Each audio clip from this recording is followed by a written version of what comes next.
They say money reveals a person's true character, but I never imagined it would expose the greed that had been lurking in my own family's hearts for decades.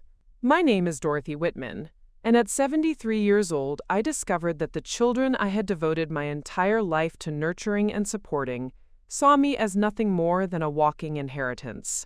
What they didn't know was that months before they gathered around that mahogany table in the lawyer's office, hands practically trembling with anticipation over my supposed fortune, I had already given every single penny away to charity. Before we jump back in, tell us where you're tuning in from, and if this story touches you, make sure you're subscribed, because tomorrow I've saved something extra special for you. The moment I realized my family's true nature wasn't during some dramatic confrontation or holiday argument. It was on a quiet Tuesday afternoon in March, sitting in Dr. Pemberton's office in downtown Riverside Falls, when he delivered the news that would change everything. Stage 3 pancreatic cancer. 6 months, maybe 8 if I was fortunate. As the words hung in the sterile air between us, my first thought wasn't about my own mortality. It was about my children, Nathaniel and Rosalind, and how they would handle losing their mother.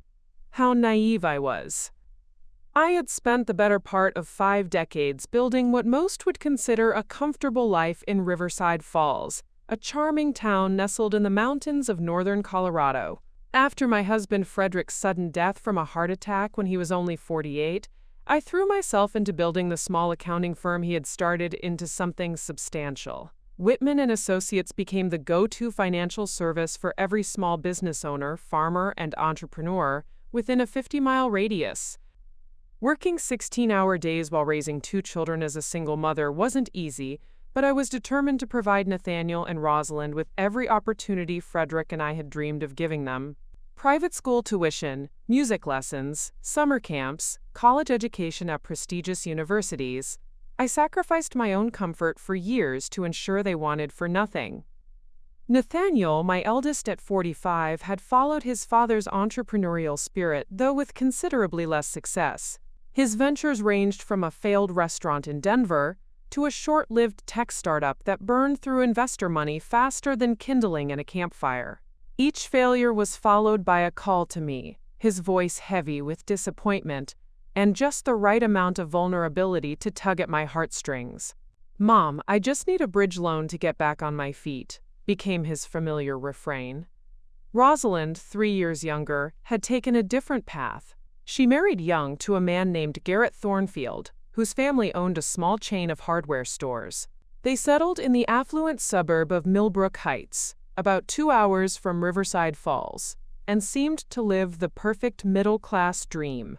Beautiful house, 2 children in private school, country club memberships, and yearly vacations to exotic destinations. What I didn't realize until much later was that this lifestyle was largely funded by credit and the expectation of future inheritance.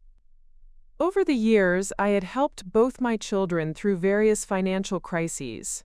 Nathaniel's business failures had cost me nearly $200,000 in loans that were never repaid, though he always insisted they were investments in his future success. Rosalind's emergencies were more subtle, but equally expensive. Help with private school tuition when Garrett's business hit a rough patch, assistance with a down payment on their dream home, bailouts when their spending exceeded their income. I told myself this was what mothers do. We sacrifice for our children, we give them the foundation to build their own success. I believed that my financial support was an expression of love, an investment in their happiness and security.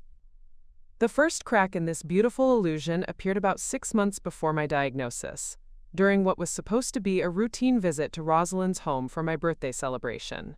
I had driven the winding mountain roads to Millbrook Heights, looking forward to spending time with my grandchildren, Emma and Lucas, who were now 12 and 14 respectively. The evening started pleasantly enough. Garrett grilled steaks on their expensive outdoor kitchen, while Rosalind prepared sides in their gourmet indoor kitchen that I had helped them afford. The children showed me their latest school projects and told me about their plans for the upcoming summer, another expensive camp session that would cost nearly $3,000 per child. It was during dessert, as we sat around their elegant dining room table, that I overheard a conversation that would haunt me for months. Rosalind and Garrett thought I had gone to the bathroom, but I had only stepped into the kitchen to help clear dishes. Their voices carried clearly through the open archway. "The camp fees are going to put us over budget again this summer," Garrett was saying, his voice tight with stress. "Don't worry about it," Rosalind replied dismissively. "Mom will help like she always does. Besides, it's not like she needs the money sitting alone in that big house. She's 73, for God's sake. How much time does she have left to spend it?" The casual cruelty of those words hit me like a physical blow. The way she spoke about my mortality, not with sadness or concern, but with a calculating pragmatism that reduced me to a resource to be managed, rather than a mother to be cherished. "Still," Garrett continued, "we should probably start having more serious conversations about her estate planning. That business is worth at least $2 million, plus the real estate investments, the house, her retirement accounts. We need to make sure everything is set up properly for when the time comes." "Nathaniel's been sniffing around that topic too," Rosalind said with obvious irritation. "He called last week asking about Mom's will, whether she'd updated it recently. I swear, if he thinks he's getting an equal share after all his business failures and all the money she's already thrown at him, he's delusional." They continued talking, their voices growing more animated as they discussed the division of assets they assumed would someday be theirs. They spoke about my life's work, my home, my carefully saved money, as if it were already theirs to claim. Not once did they mention missing me when I was gone.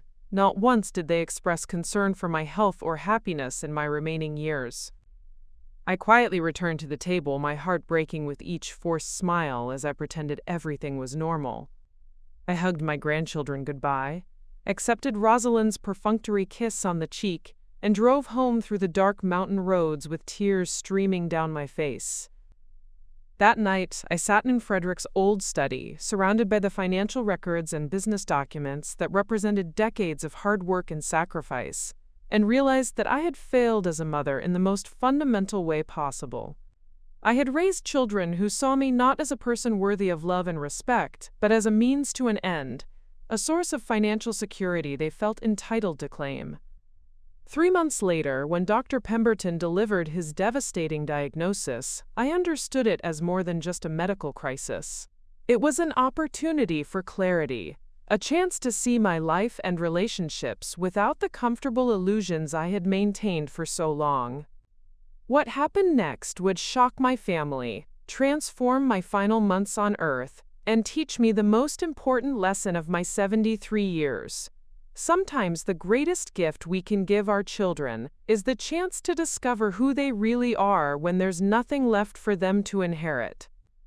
Preparing and narrating this story took us a lot of time, so if you are enjoying it, subscribe to our channel, it means a lot to us. Now back to the story.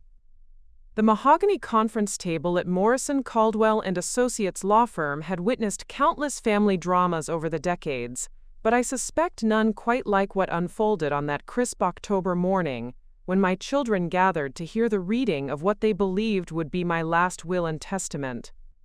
I had been dead for exactly 72 hours. Of course, I wasn't actually dead. That was the beautiful irony of the entire situation. Dr. Pemberton's 6-month prognosis had stretched to nearly 8 months, and I had used every single one of those precious days to orchestrate what would become the most important lesson I would ever teach my children. The funeral had been closed casket, the death certificate signed by a colleague of Dr. Pemberton's who understood the gravity of what we were attempting to accomplish, and the whole charade was designed for one purpose: to give my family the opportunity to reveal their true selves when they thought I could no longer see or judge them. Attorney Jonathan Morrison, a tall, distinguished man in his 60s who had been handling my legal affairs for over 20 years, sat at the head of the table with my sealed will before him. His expression was carefully neutral, though I knew from our private conversations that he was both appalled by what we had discovered about my family and impressed by the elaborate plan we had devised in response. Nathaniel arrived first, as he always did when money was involved. At 45, my eldest son had developed the particular brand of nervous energy that comes from a lifetime of financial instability. His latest business venture, something involving cryptocurrency and organic farming that I never quite understood, had failed spectacularly just 3 months earlier, leaving him with debts that exceeded anything his previous failures had accumulated. He wore his best suit, the one I had bought him for his wedding 15 years ago, though it now strained slightly across his midsection and showed signs of wear at the cuffs. "Jonathan," he said, gripping the attorney's hand with the overly firm shake of a man trying to project confidence he didn't feel. "Thank you for handling all of this. I know Mom would have appreciated your discretion during this difficult time." The casual way he spoke about my death, as if it were merely an inconvenience to be managed rather than the loss of someone he loved, sent a chill through me as I watched from the small viewing room adjacent to the conference room. Morrison had installed a one-way mirror years ago for situations exactly like this. Family members who suspected fraud or coercion could observe will readings without being seen. Rosalind arrived 10 minutes later with Garrett in tow, their faces wearing expressions of carefully composed grief that didn't quite reach their eyes. My daughter had always been the more polished of my 2 children, and she had dressed for the occasion in an expensive black dress that I was certain cost more than many people earned in a month. Her jewelry was understated but elegant.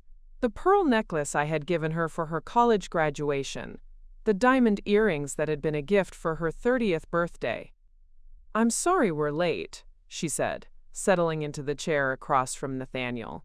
"The traffic from Millbrook Heights was absolutely horrible, and we had to drop the children at my mother-in-law's house. They're taking this so hard, poor things." It was a masterful performance, I had to admit. The concerned daughter, overwhelmed by grief and the logistics of loss. If I hadn't spent the last several months systematically documenting their true feelings about my impending death, I might have been moved by her apparent sorrow. The final attendees were Rosalind's children, Emma and Lucas, now 13 and 15 respectively. They had grown considerably since I had last seen them 6 months ago, and I felt a genuine pang of sadness knowing that my deception meant missing these crucial months of their adolescence. Unlike their parents, their grief appeared authentic. They genuinely seemed to miss their grandmother, asking questions about the funeral they had been deemed too young to attend, and wondering aloud when they would be able to visit my house again. Morrison cleared his throat and opened the leather portfolio containing my will. "Before we begin," he announced, "I want to express my condolences to all of you. Dorothy was not only a valued client, but a respected member of our community. Her loss is felt by many." "Thank you," Nathaniel said, his voice appropriately somber. "She lived a full life, and we're grateful for the time we had with her." Rosalind dabbed at her eyes with a tissue that remained mysteriously dry. "She was such a generous woman, always putting others before herself, always thinking about our future and our children's future." The irony of her words was breathtaking. Yes, I had been generous, so generous that I had enabled their entitlement and failed to teach them the value of earning their own way in the world. So generous that they had come to view my money as their birthright, rather than my reward for decades of hard work. Morrison began reading the preliminary sections of the will, the standard legal language about being of sound mind and body, the revocation of all previous wills, the appointment of executors. I watched my children's faces as they waited for the meat of the document, the section that would detail how my substantial estate would be divided between them. Nathaniel was fidgeting with his phone, probably calculating how much of his inheritance would be needed to cover his most recent debts. Rosalind sat perfectly still, her hands folded in her lap, but I could see the tension in her shoulders as she prepared to hear whether her brother would receive an equal share, despite his history of poor financial decisions. "Now we come to the distribution of assets," Morrison announced, and the room fell silent except for the soft tick of the antique clock on the wall. "I, Dorothy Elizabeth Whitman, being of sound mind and clear purpose, hereby bequeath the entirety of my estate, including all real property, business assets, investment accounts, personal property, and any other holdings of value to the following charitable organizations. The change in the room's atmosphere was immediate and electric.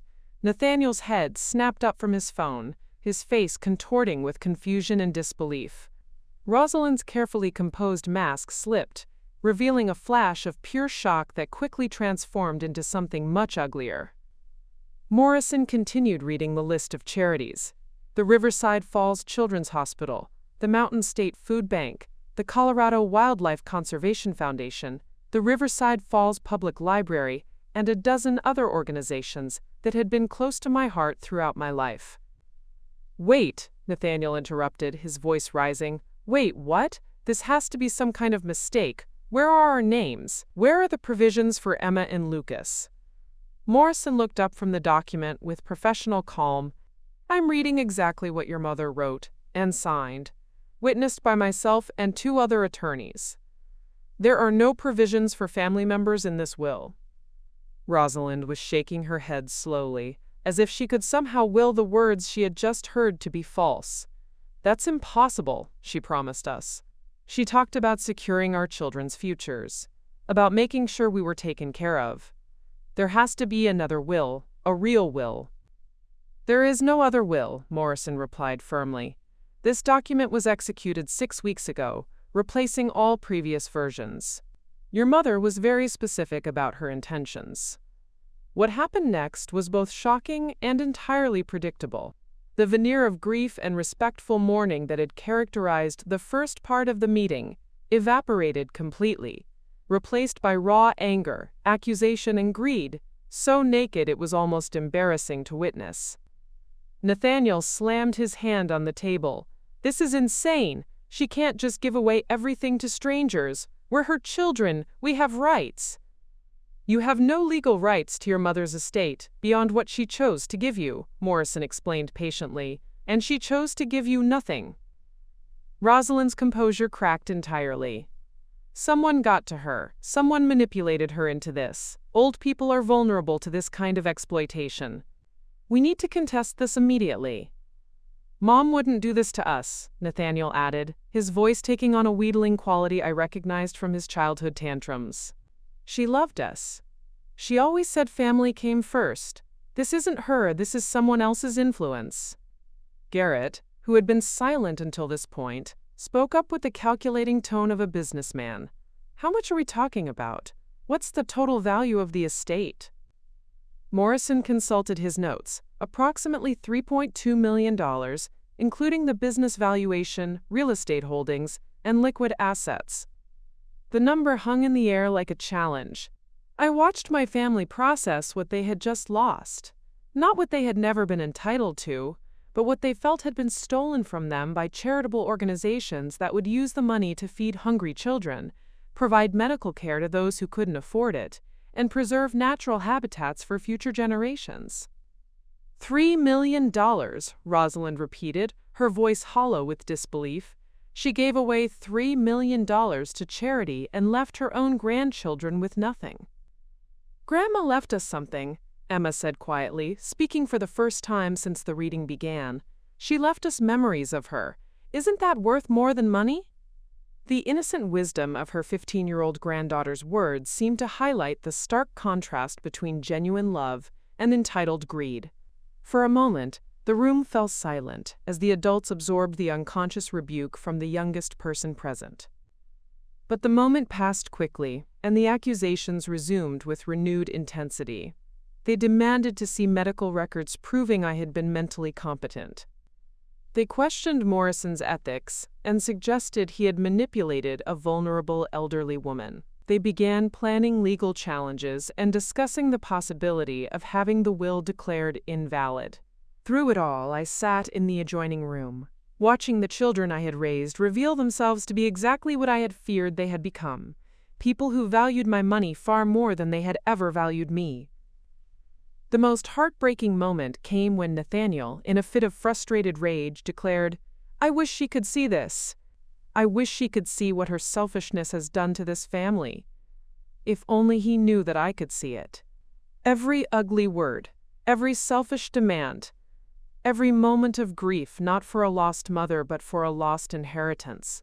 I was seeing it all, and it was breaking my heart in ways that my terminal diagnosis never could.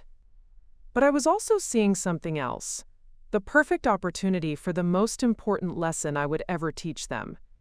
Because in exactly 24 hours, Dorothy Elizabeth Whitman would return from the dead, and my children were about to learn that the will they had just heard was not my final word on the subject. It was just the beginning. The story of how I became Dorothy Whitman, successful businesswoman and eventual target of my own children's greed, began in the most humble of circumstances in the small mining town of Cedar Ridge, nestled deep in the Colorado Rockies. I was born Dorothy Mae Patterson in 1950, the youngest of 5 children in a family where every penny was counted twice, and dreams were considered luxuries we couldn't afford. My father, Harold Patterson, worked in the copper mines that gave Cedar Ridge its reason for existence. Every morning at 4:30 a.m., he would kiss my mother goodbye and disappear into the darkness with his lunch pail and thermos, returning 12 hours later covered in dust and exhaustion.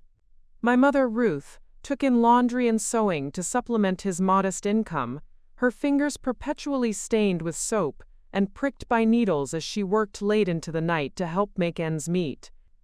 We lived in a company house, a small, drafty structure that the mining company rented to workers for what seemed like a reasonable rate, until you realized it consumed nearly half of my father's wages.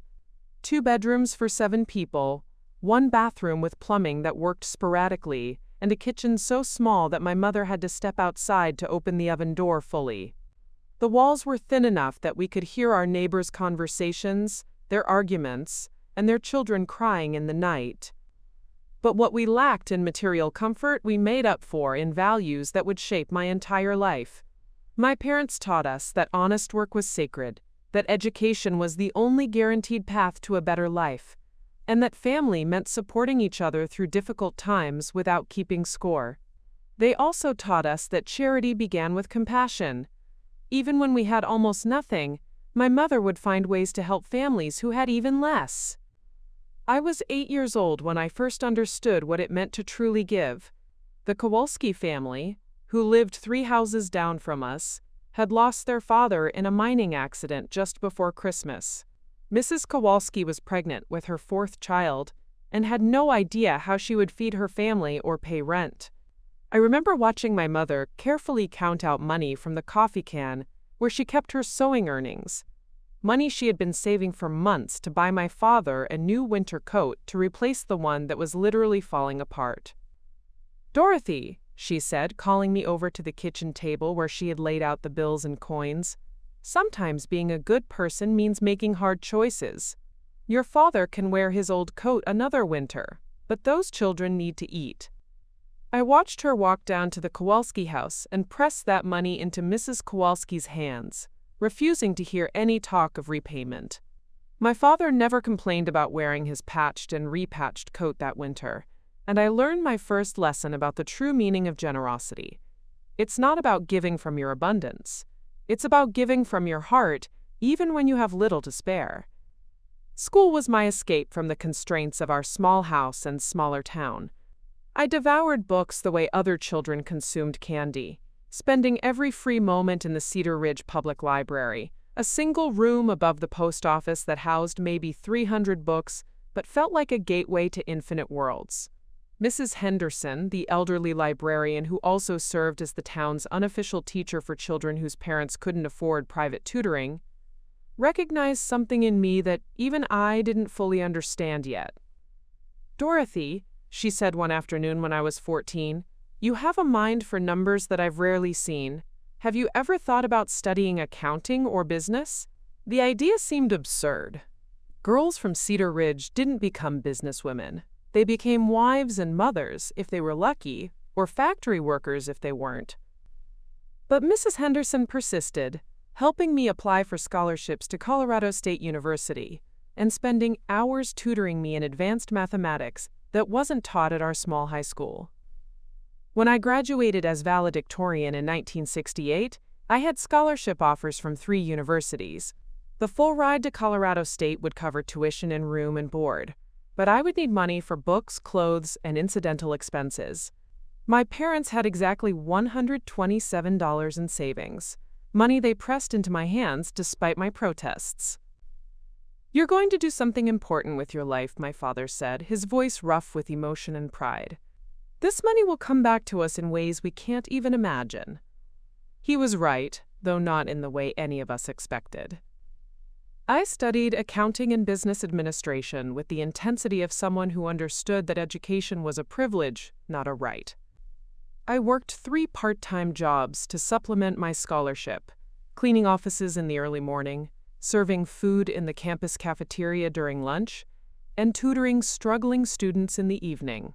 I learned to make a dollar stretch further than seemed mathematically possible, and I never forgot the sacrifices my parents had made to give me this opportunity. It was during my junior year that I met Frederick Whitman in Professor Morrison's advanced taxation class. Frederick was everything I thought I could never have. Handsome, confident, from a middle-class family in Denver who had never worried about whether they could afford to keep the heat on during winter. His father owned a small accounting practice, and Frederick planned to join the family business after graduation. What attracted him to me remained a mystery for months. I was serious where he was lighthearted, practical where he was optimistic, cautious where he was adventurous. I wore the same 3 dresses in rotation, carefully maintained and altered to hide their age, while his wardrobe seemed effortlessly coordinated and obviously expensive. "You're different," he told me one evening as we studied together in the library. "You understand that business isn't just about making money, it's about helping people build better lives." Frederick had grown up watching his father help local families manage their finances, prepare their taxes, and navigate the complex world of small business ownership. He had absorbed the same values I had learned in Cedar Ridge. Work hard, treat people fairly, and use your skills to strengthen your community. We were married in June 1972, 3 weeks after graduation, in a small ceremony at Cedar Ridge Methodist Church. My parents had spent months saving for my wedding dress, a simple but elegant creation that my mother sewed herself using patterns she had borrowed from Mrs. Henderson. Frederick's parents, initially skeptical of their son marrying a girl from a mining town, were won over by my determination to contribute equally to our partnership and my obvious devotion to their son. We honeymooned in Denver, extravagant 3-day trip that felt like visiting a foreign country after my small-town upbringing. Frederick had accepted a position with a mid-sized accounting firm, and I had been hired as a junior accountant at a local bank. Our plan was simple: work hard, save money, and eventually start our own practice.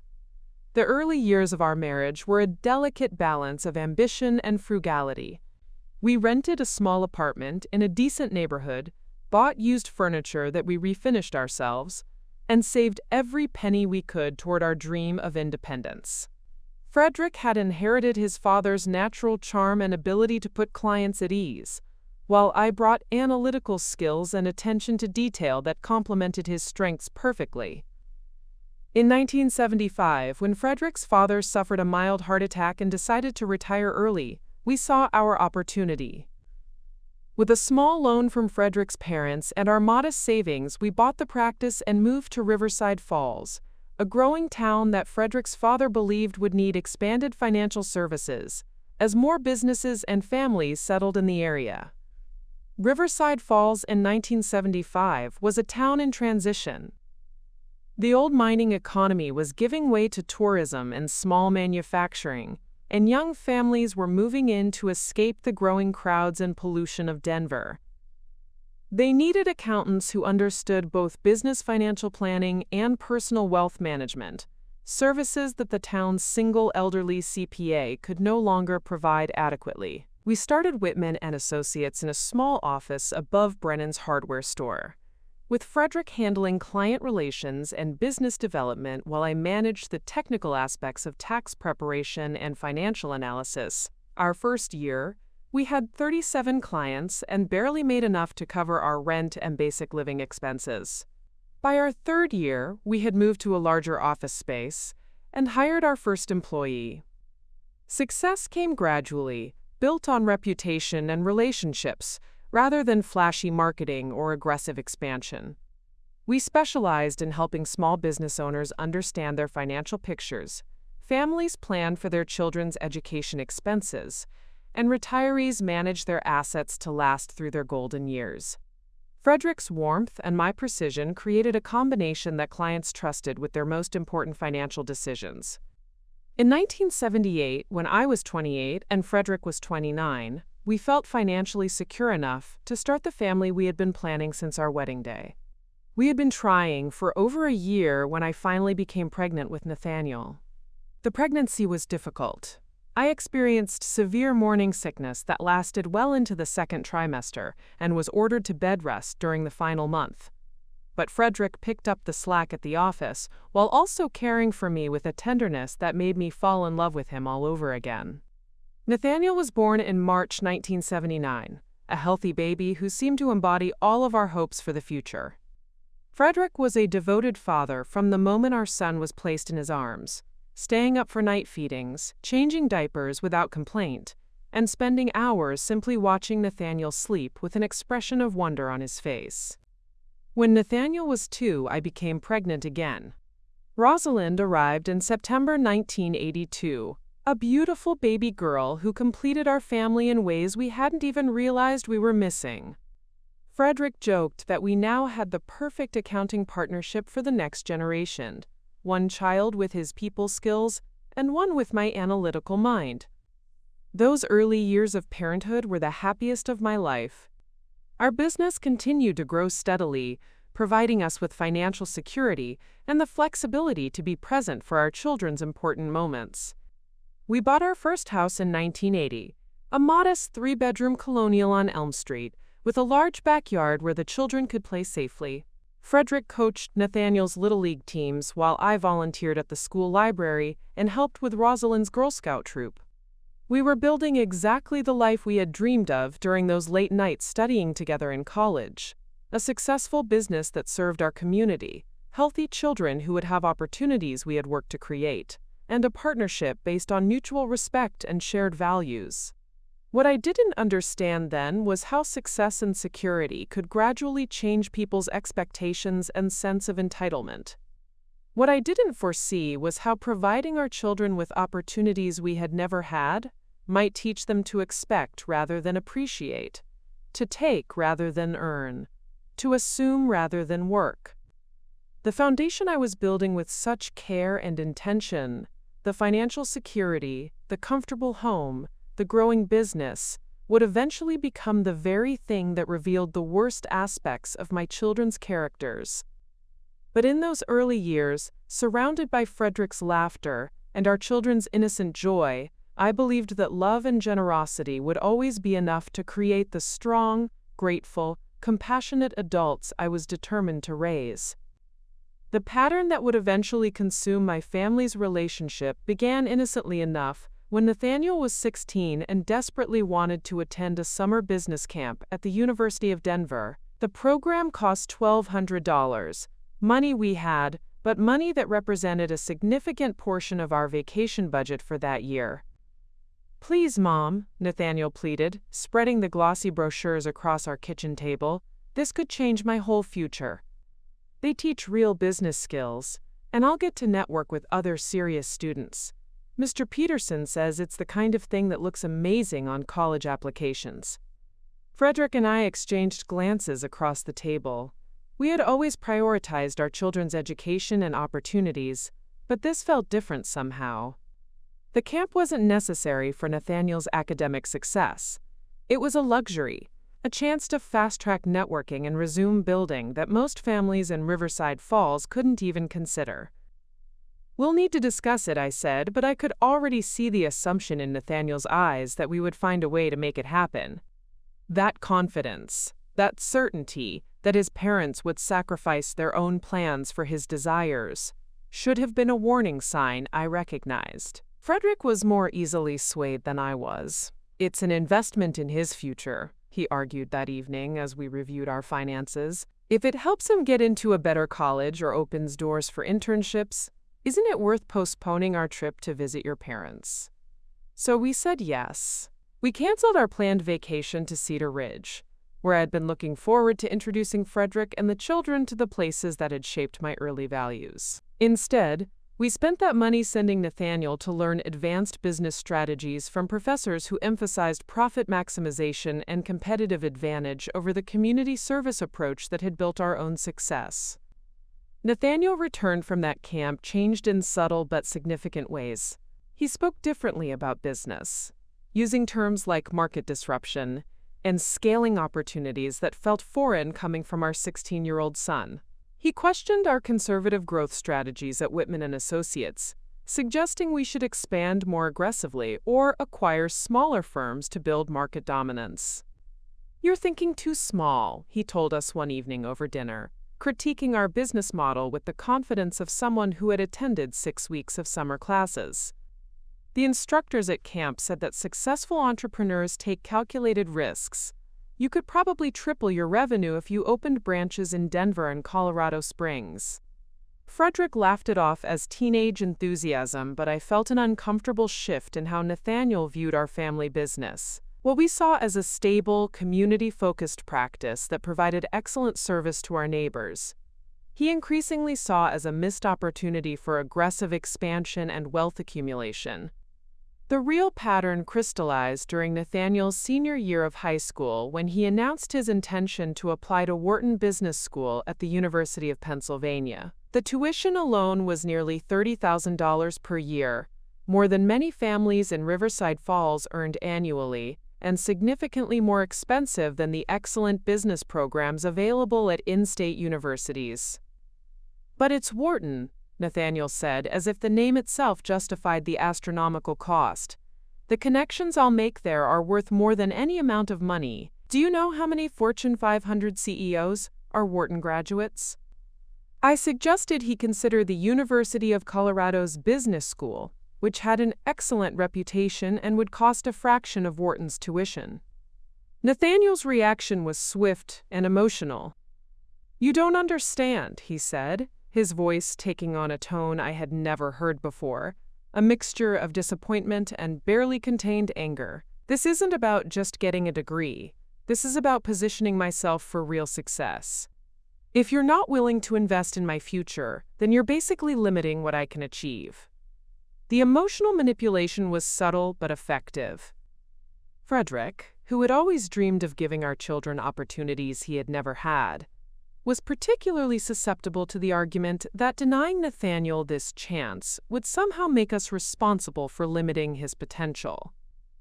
"Maybe we could take out loans," Frederick suggested privately. "Cover what our savings can't handle." It's only 4 years, and if Nathaniel's right about the networking opportunities, he'll be able to pay us back quickly after graduation. I should have recognized this moment as the beginning of our family's financial dysfunction. The idea that we should go into debt to fund Nathaniel's networking opportunities, that we should sacrifice our own financial security to enhance his social connections, represented a fundamental shift away from the values I had learned growing up. My parents had given me everything they could afford, but they had never borrowed money to fund my ambitions beyond their means.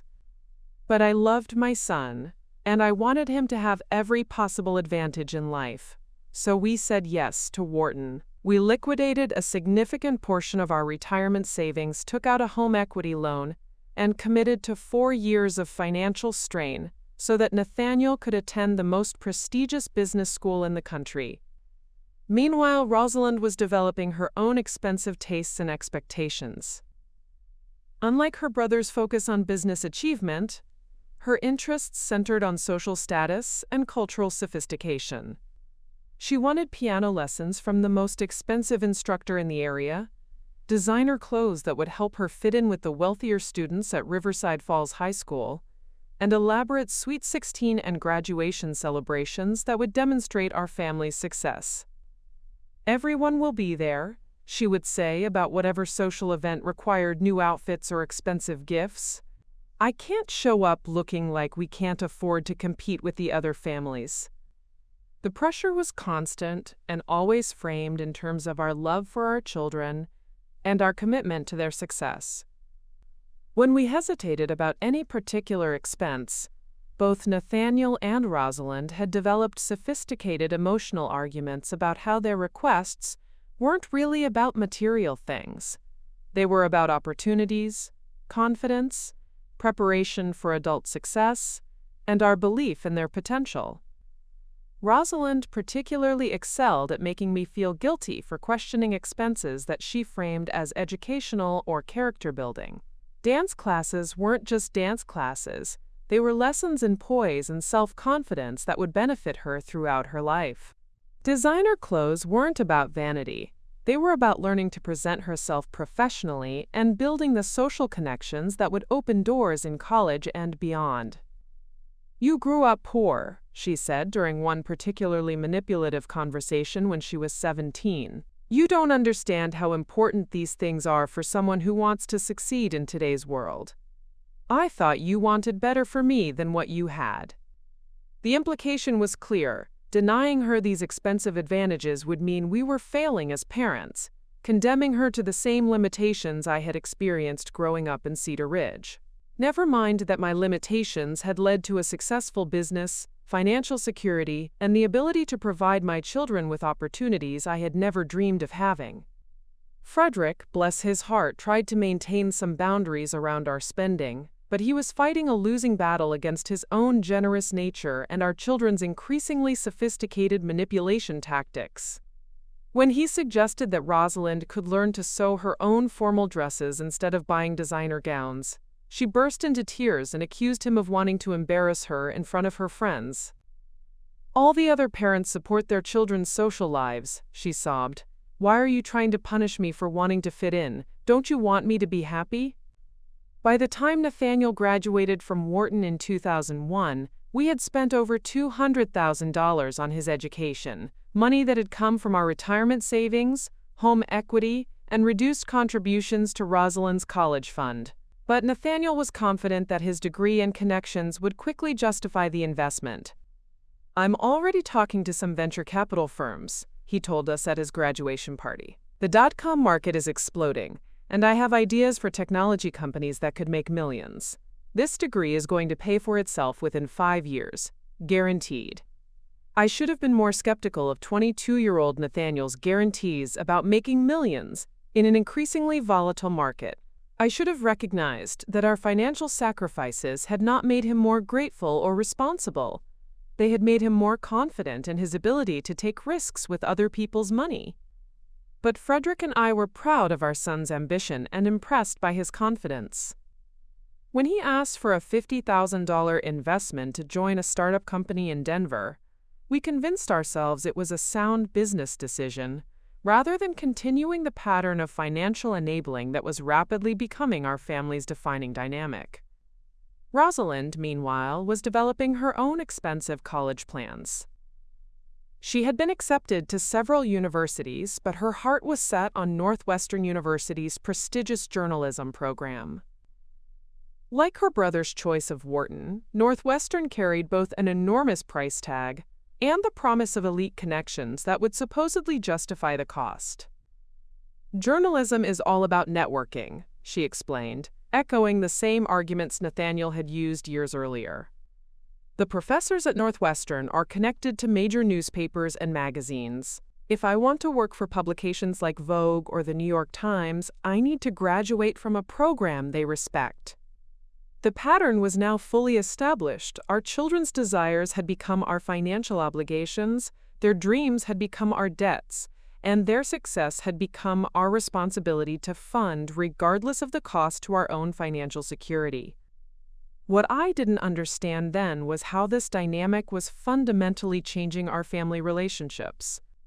Instead of raising children who were grateful for opportunities and determined to earn their own success, we were creating adults who viewed our resources as extensions of their own ambition. The love and generosity that Frederick and I thought we were expressing through our financial support was actually teaching Nathaniel and Rosalind that they were entitled to our money, that their goals justified our sacrifices, and that questioning their expensive requests meant we didn't truly love or believe in them. By 2002, When both children were out of college and beginning their adult lives, we had depleted most of our retirement savings and taken on significant debt. But we told ourselves it had been worth it because we had given our children every possible advantage. What we had actually given them was the expectation that our financial resources would always be available to fund their choices, smooth their difficulties, and subsidize their lifestyles. We had created a pattern of dependence that would only grow stronger and more expensive as they moved into marriage, homeownership, and the increasingly costly business of maintaining the upper-middle-class lifestyle they had learned to consider their birthright. The transition from financing our children's education to subsidizing their adult lifestyles happened so gradually that I barely noticed we had crossed a line until it was far too late to retreat. What began as temporary help during their early career struggles evolved into a permanent financial arrangement that would drain our resources for the next 2 decades. Nathaniel's first business venture after graduation was a technology consulting firm called Innovatech Solutions, which he started with 2 Wharton classmates in a rented office space in downtown Denver. The concept sounded promising, helping traditional businesses integrate new computer systems and internet capabilities, but the reality proved far more challenging than Nathaniel's business school education had prepared him for. The problem is cash flow, he explained during one of his increasingly frequent calls for financial assistance. We have clients lined up, but they won't pay until after we complete the projects, and we need money up front for equipment and software licenses. It's just a timing issue. The amount he needed seemed reasonable at first, $15,000 to cover startup costs that would supposedly be repaid within 6 months once the first contracts were completed. Frederick and I had that money available in our business account, and Nathaniel's confidence was infectious. He showed us detailed projections, client testimonials, and market research that painted a picture of inevitable success.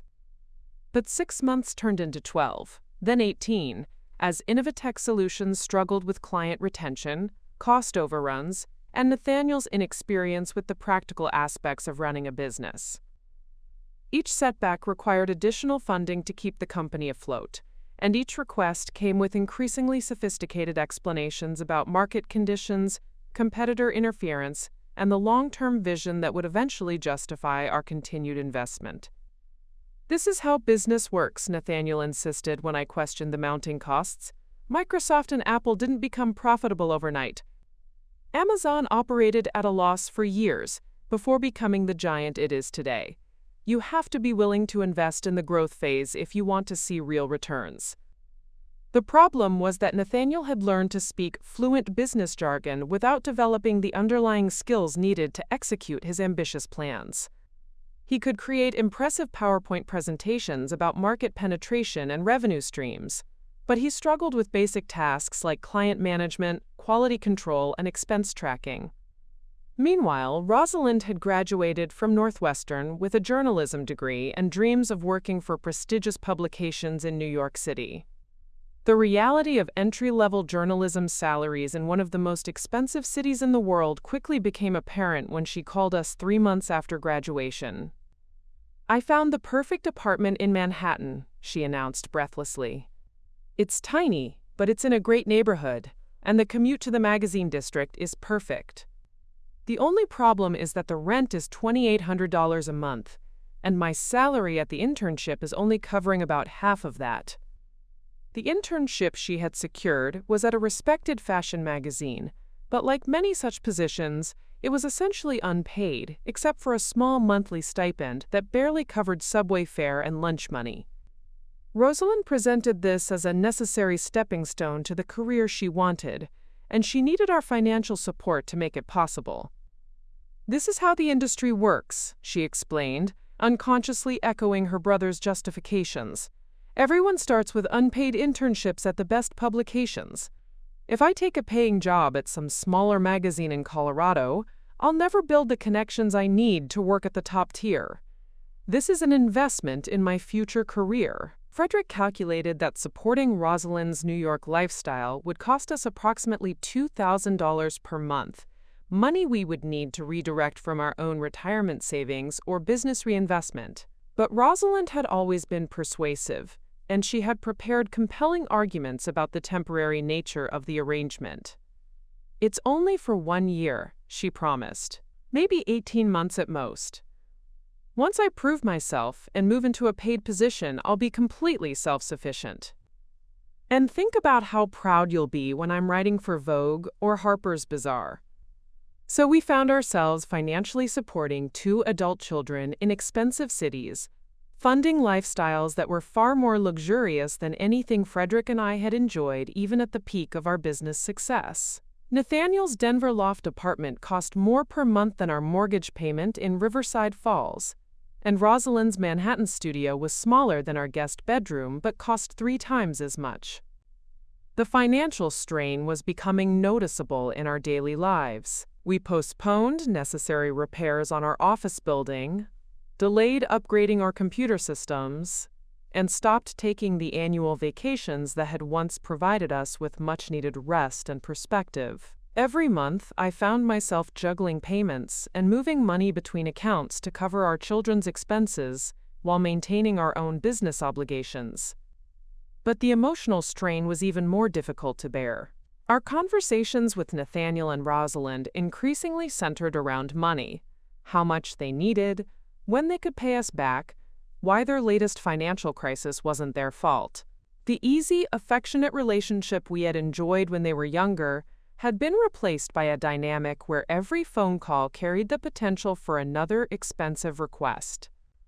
Nathaniel's business struggles intensified when his 2 partners decided to leave Innovatech Solutions, taking their client relationships with them and leaving him with office lease obligations and unpaid bills. Instead of viewing this as a sign that he should reconsider his entrepreneurial approach, Nathaniel saw it as an opportunity to pivot the company in a new direction. "I'm going to focus on e-commerce consulting," he announced during a visit home for Christmas 2003. "Online retail is about to explode, and traditional businesses need help transitioning to internet sales. I've already identified several potential clients who are interested in comprehensive website development and online marketing packages." This new direction required additional investment in specialized software, web development tools, and marketing materials. Nathaniel presented detailed budgets and timelines showing how $25,000 in startup funding would position Innovatech Solutions to capitalize on the growing e-commerce market. Frederick was beginning to show signs of stress about our mounting financial commitments, but he struggled to say no to our son's ambitious plans. "Maybe this time will be different," he said privately. "Nathaniel has learned from his previous mistakes, and the e-commerce market really is growing rapidly." What Frederick didn't want to acknowledge, and what I was only beginning to understand, was that our financial support was actually preventing Nathaniel from learning from his mistakes. Every time his poor planning or unrealistic expectations led to business difficulties, we provided enough money to avoid the consequences that might have taught him valuable lessons about fiscal responsibility and realistic goal setting. Rosalind's situation was becoming equally problematic, though in different ways. Her unpaid internship had stretched into its 2nd year, with promises of eventual paid positions that never materialized. The fashion magazine industry, she explained, was highly competitive, and building the right relationships took time and patience. "I'm so close to a breakthrough," she would say during our weekly phone calls. "The senior editor really likes my work, and she's hinted that there might be an opening for an assistant position next quarter. I just need to maintain my presence here a little longer." But maintaining her presence in Manhattan required increasingly creative financial arrangements. The studio apartment had been replaced by a shared 2-bedroom that was more expensive, but more appropriate for networking and entertaining industry contacts. Her wardrobe expenses had escalated because, quotes, "fashion industry professionals are judged by their personal style, and I need to look the part if I want to be taken seriously." Each justification made logical sense in isolation, but together they represented a lifestyle that was completely unsustainable without our continued financial support. Rosalind was living like a successful fashion professional while earning the income of an unpaid intern, and the gap between her expenses and her earnings was being filled entirely by transfers from our accounts. The breaking point came in late 2004, when both children simultaneously needed major financial assistance. Nathaniel's latest business iteration had failed completely, leaving him with over $40,000 in personal debt and no clear plan for repayment. At the same time, Rosalind had been offered a junior editor position at a different magazine, but accepting it would require her to cover the costs of relocating to a more expensive apartment and updating her professional wardrobe. "This is it," they both insisted in separate conversations. "This is the opportunity that will make all of our previous investments pay off." Frederick and I sat at our kitchen table on a cold December evening, surrounded by financial statements and loan applications, trying to figure out how we could possibly continue supporting our children's increasingly expensive dreams. Our business was still profitable, but we had borrowed against nearly every available asset. Our retirement accounts had been steadily depleted, and we were approaching the point where maintaining our current level of support would require us to risk the financial security we had spent decades building. "Maybe we should suggest they move back home temporarily," I said, though I knew neither of our children would consider that an acceptable option. Frederick shook his head. "They're adults pursuing their careers. We can't ask them to abandon their goals just because we're having cash flow problems." But we weren't having cash flow problems. We were having dependency problems. Our children had learned to rely on our financial resources as a substitute for their own fiscal responsibility, and we had enabled this dependency by always finding ways to meet their needs regardless of the cost to ourselves. The pattern that had started with a summer business camp and a prestigious college education had evolved into a permanent financial arrangement where our children's lifestyle choices had become our financial obligations. And the most frightening part was that neither Nathaniel nor Rosalind seemed to recognize how completely they had come to depend on our support, or how unsustainable the situation had become. The year 2005 marked the beginning of what I now recognize as the most destructive phase of our family's financial codependency.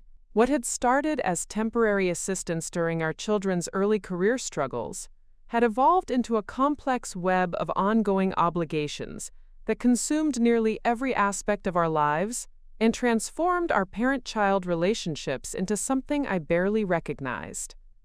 Frederick's health began showing the first signs of stress-related decline that winter. He had always been a robust man who prided himself on working long hours without complaint, but the constant financial pressure was taking its toll.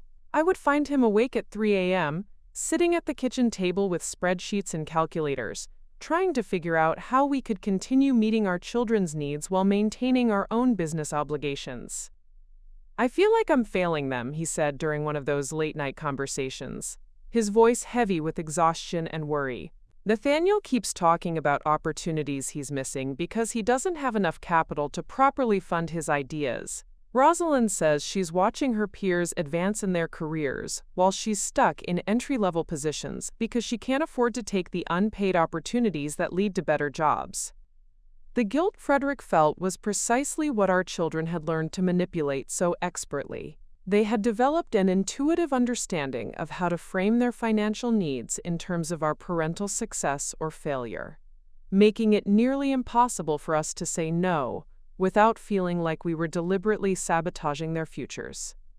Nathaniel's latest venture was a real estate investment company called Mountain Peak Properties, which he had started after the complete collapse of his technology consulting business. He had convinced himself that the booming Colorado housing market represented an opportunity to recover from his previous business failures while building long-term wealth through property appreciation. "Real estate is different from tech," he explained during a dinner at our house where he laid out his new business plan with the same confidence he had shown for every previous failed venture. "Property values in Colorado have been increasing by 15% annually.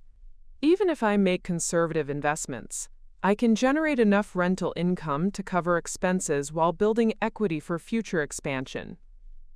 The problem, as always, was that Nathaniel's ambitious plans required substantial upfront capital that he didn't possess.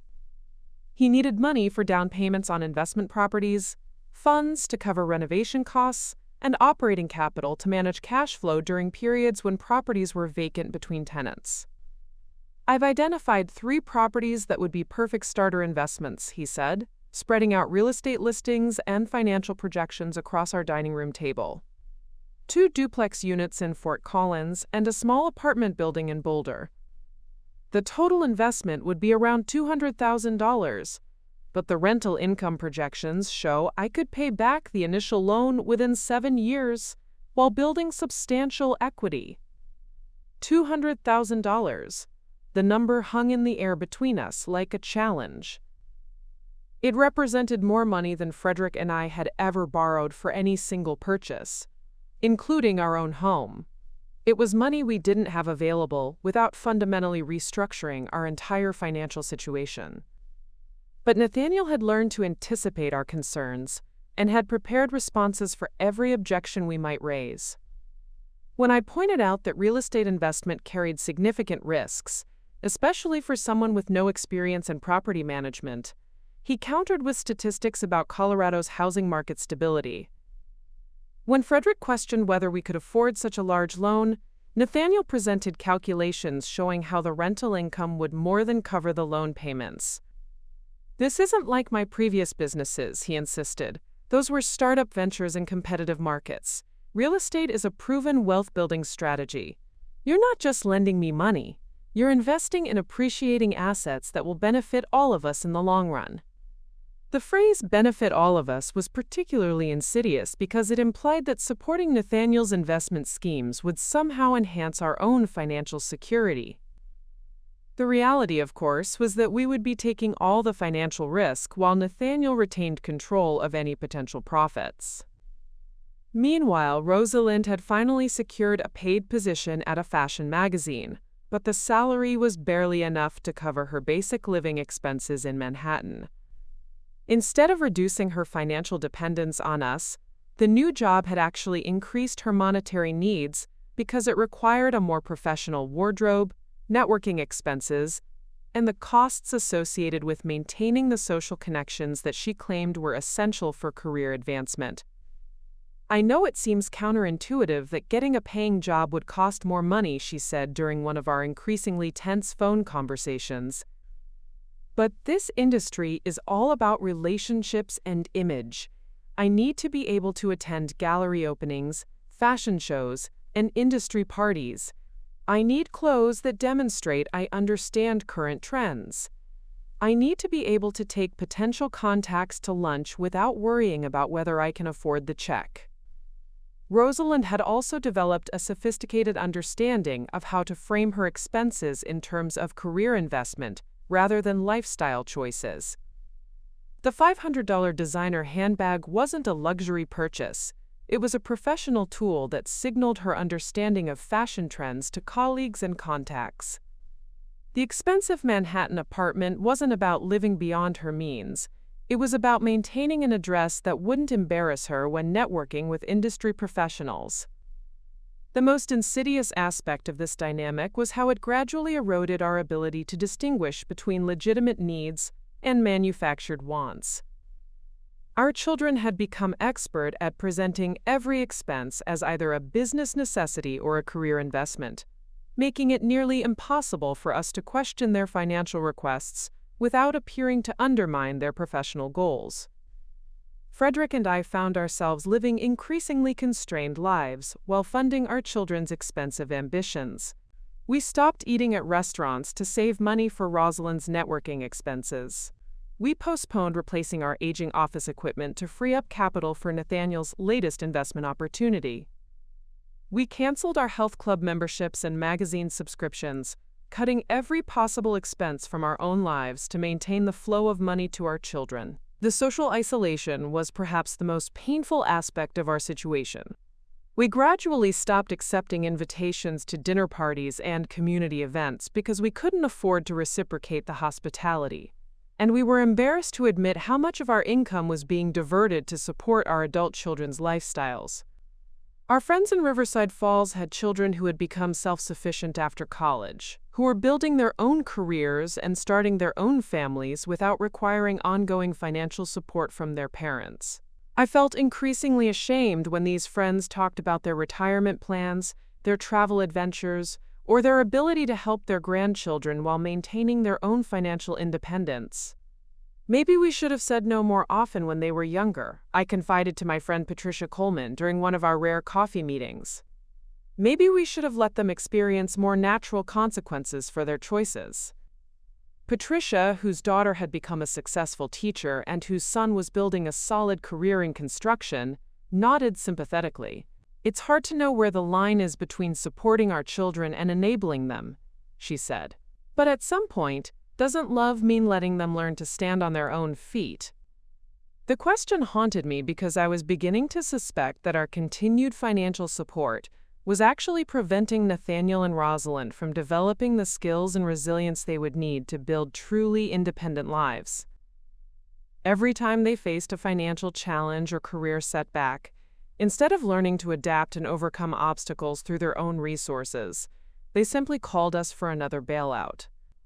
Nathaniel's real estate venture, predictably, encountered problems almost immediately. The first property he purchased required more extensive renovations than he had anticipated. The second property remained vacant for longer than projected, and the third property turned out to have hidden structural issues that required expensive repairs. Each problem required additional money to resolve, and each request for additional funding was accompanied by assurances that these were minor setbacks in an otherwise sound investment strategy. "Real estate investment always involves unexpected costs in the beginning," he explained when asking for another $15,000 to cover emergency repairs. "Once I get through this initial period and build up some reserves, the cash flow will stabilize and become much more predictable." But the cash flow never stabilized, and the unexpected costs never stopped coming. Property management turned out to be far more complex and time-consuming than Nathaniel had anticipated, requiring skills in maintenance coordination, tenant relations, and financial planning that his business school education had never addressed. By the end of 2006, Frederick and I had borrowed against our home, depleted our retirement accounts, and taken out business loans to fund our children's ongoing financial needs. We were working longer hours than we had in decades, not to grow our own wealth or prepare for our retirement, but simply to maintain the unsustainable lifestyle commitments we had made to support Nathaniel and Rosalind. The most heartbreaking realization was that our children seemed to have no awareness of the sacrifices we were making on their behalf. They had become so accustomed to our financial support that they viewed it as a natural extension of their own resources rather than a generous gift that was compromising our own security. When Rosalind called to tell us about a promotion opportunity that would require her to relocate to Los Angeles and update her wardrobe for West Coast fashion industry standards, she presented it as exciting news that we should celebrate, rather than another expensive obligation that would strain our already overextended finances. "This could be the breakthrough I've been working toward for years," she said breathlessly. "The editor-in-chief position at Pacific Style magazine would put me in the top tier of fashion journalism. I'll finally be earning the kind of salary that reflects my education and experience." But the salary increase, while substantial by normal standards, still wouldn't cover the cost of relocating to one of the most expensive cities in the country, and Rosalind had already begun calculating how much she would need from us to make the transition possible. The pattern that had begun with summer camps and college tuition had evolved into a permanent arrangement where our financial resources had become the foundation upon which our children built their increasingly ambitious and expensive dreams. The morning that would change everything began like any other Tuesday in March 2009. Frederick had left for his regular 7 a.m. appointment with Dr. Harrison for what we thought was a routine checkup to monitor his blood pressure, which had been elevated due to the constant stress of our financial situation. I was in the office early, reviewing tax returns for our client's April deadline, when my phone rang at 9:43 a.m. "Mrs. Whitman, this is Dr. Harrison's office. We need you to come to the hospital immediately. Your husband has had a cardiac event." The words seemed to echo in my head as I grabbed my keys and raced to Riverside Falls General Hospital. Frederick, my partner in everything for 37 years, was lying unconscious in the intensive care unit, connected to machines that beeped and hummed with an urgency that matched my racing heart. Dr. Harrison met me in the hallway outside the ICU, his expression grave. "Dorothy, Frederick has suffered a massive heart attack. The next 48 hours are critical. We're doing everything we can, but I need you to understand that the damage to his heart is extensive." As I sat beside Frederick's bed, holding his hand and listening to the rhythmic sound of the ventilator that was breathing for him, Dr. Harrison gently explained what the medical team suspected had contributed to this devastating event. The chronic stress, the elevated blood pressure that had gone untreated for too long, the exhaustion from working 16-hour days well into his 60s, all of it had taken a toll on Frederick's cardiovascular system that we had been too busy and too worried about other things to properly address. "Has Frederick been under unusual stress lately?" Dr. Harrison asked. "Financial pressures, work demands, family concerns?" I almost laughed at the question, but there was nothing funny about our situation. Unusual stress? We had been living under crushing financial pressure for years, working ourselves to exhaustion to fund our children's endless expensive dreams, while our own health and well-being deteriorated from neglect. Frederick died on Thursday morning at 6:17 a.m., never having regained consciousness. I was holding his hand when the machines finally fell silent, and in that moment of devastating loss, I understood with crystal clarity that my husband had literally worked himself to death, trying to provide for children who had never learned to provide for themselves. The funeral was well attended by our clients and friends from Riverside Falls, people whose lives Frederick had touched through his genuine kindness and professional dedication. Nathaniel flew in from Denver, where his real estate investments had continued to hemorrhage money, and Rosalind came from Los Angeles, where her magazine career was flourishing in direct proportion to the financial support we had been providing. Both of my children seemed genuinely grief-stricken by their father's sudden death, but even in their sorrow, I could see the calculating part of their minds working. They were now dealing with a widowed mother whose emotional state might make her more generous with financial support, and they were also beginning to think about inheritance prospects in a way that made my skin crawl. "Mom, you shouldn't be alone right now," Rosalind said the evening after the funeral, as she helped me sort through Frederick's papers. "Maybe I should take a leave of absence from the magazine and come stay with you for a few months. I could help you get organized and figure out the business succession planning." The offer sounded thoughtful and loving, but I couldn't help noticing that Rosalind had already been calculating how much a leave of absence would cost her in lost wages and career momentum, costs that she would undoubtedly expect me to cover in addition to supporting her extended stay in Riverside Falls. Nathaniel was more direct in his approach. "Dad always handled the investment portfolio," he said, examining Frederick's financial records with obvious interest. "I could take over managing those accounts for you. With my experience in real estate and business development, I might be able to grow the assets more aggressively than Dad's conservative approach."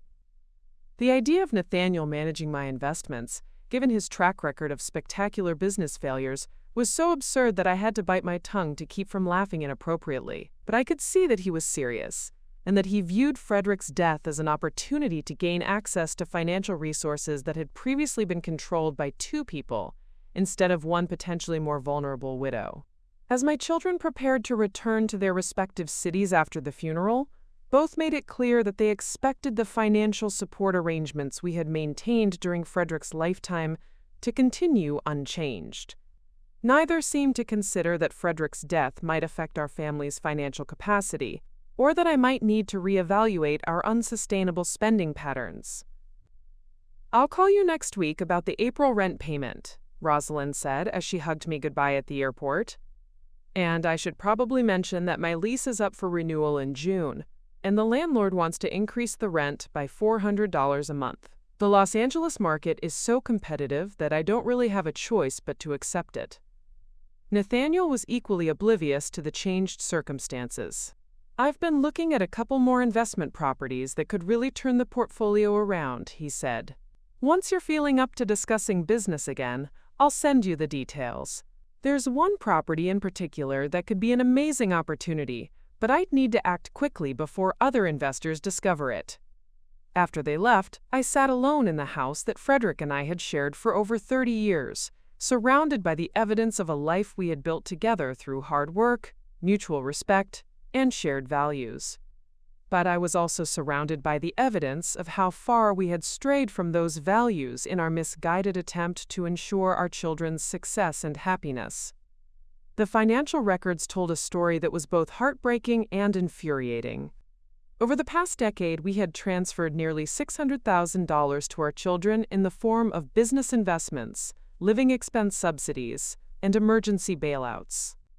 Our retirement accounts had been depleted, our home had been mortgaged and remortgaged, and our business had been leveraged to the point where it was barely generating enough profit to cover our own basic living expenses. More devastating than the financial loss was the realization that our generous support had not created the grateful, successful, independent adults we had hoped to raise. Instead, it had produced two middle-aged individuals who viewed our resources as an extension of their own financial planning, who had never developed the skills necessary to live within their means, and who seemed incapable of understanding the difference between temporary assistance and permanent subsidy.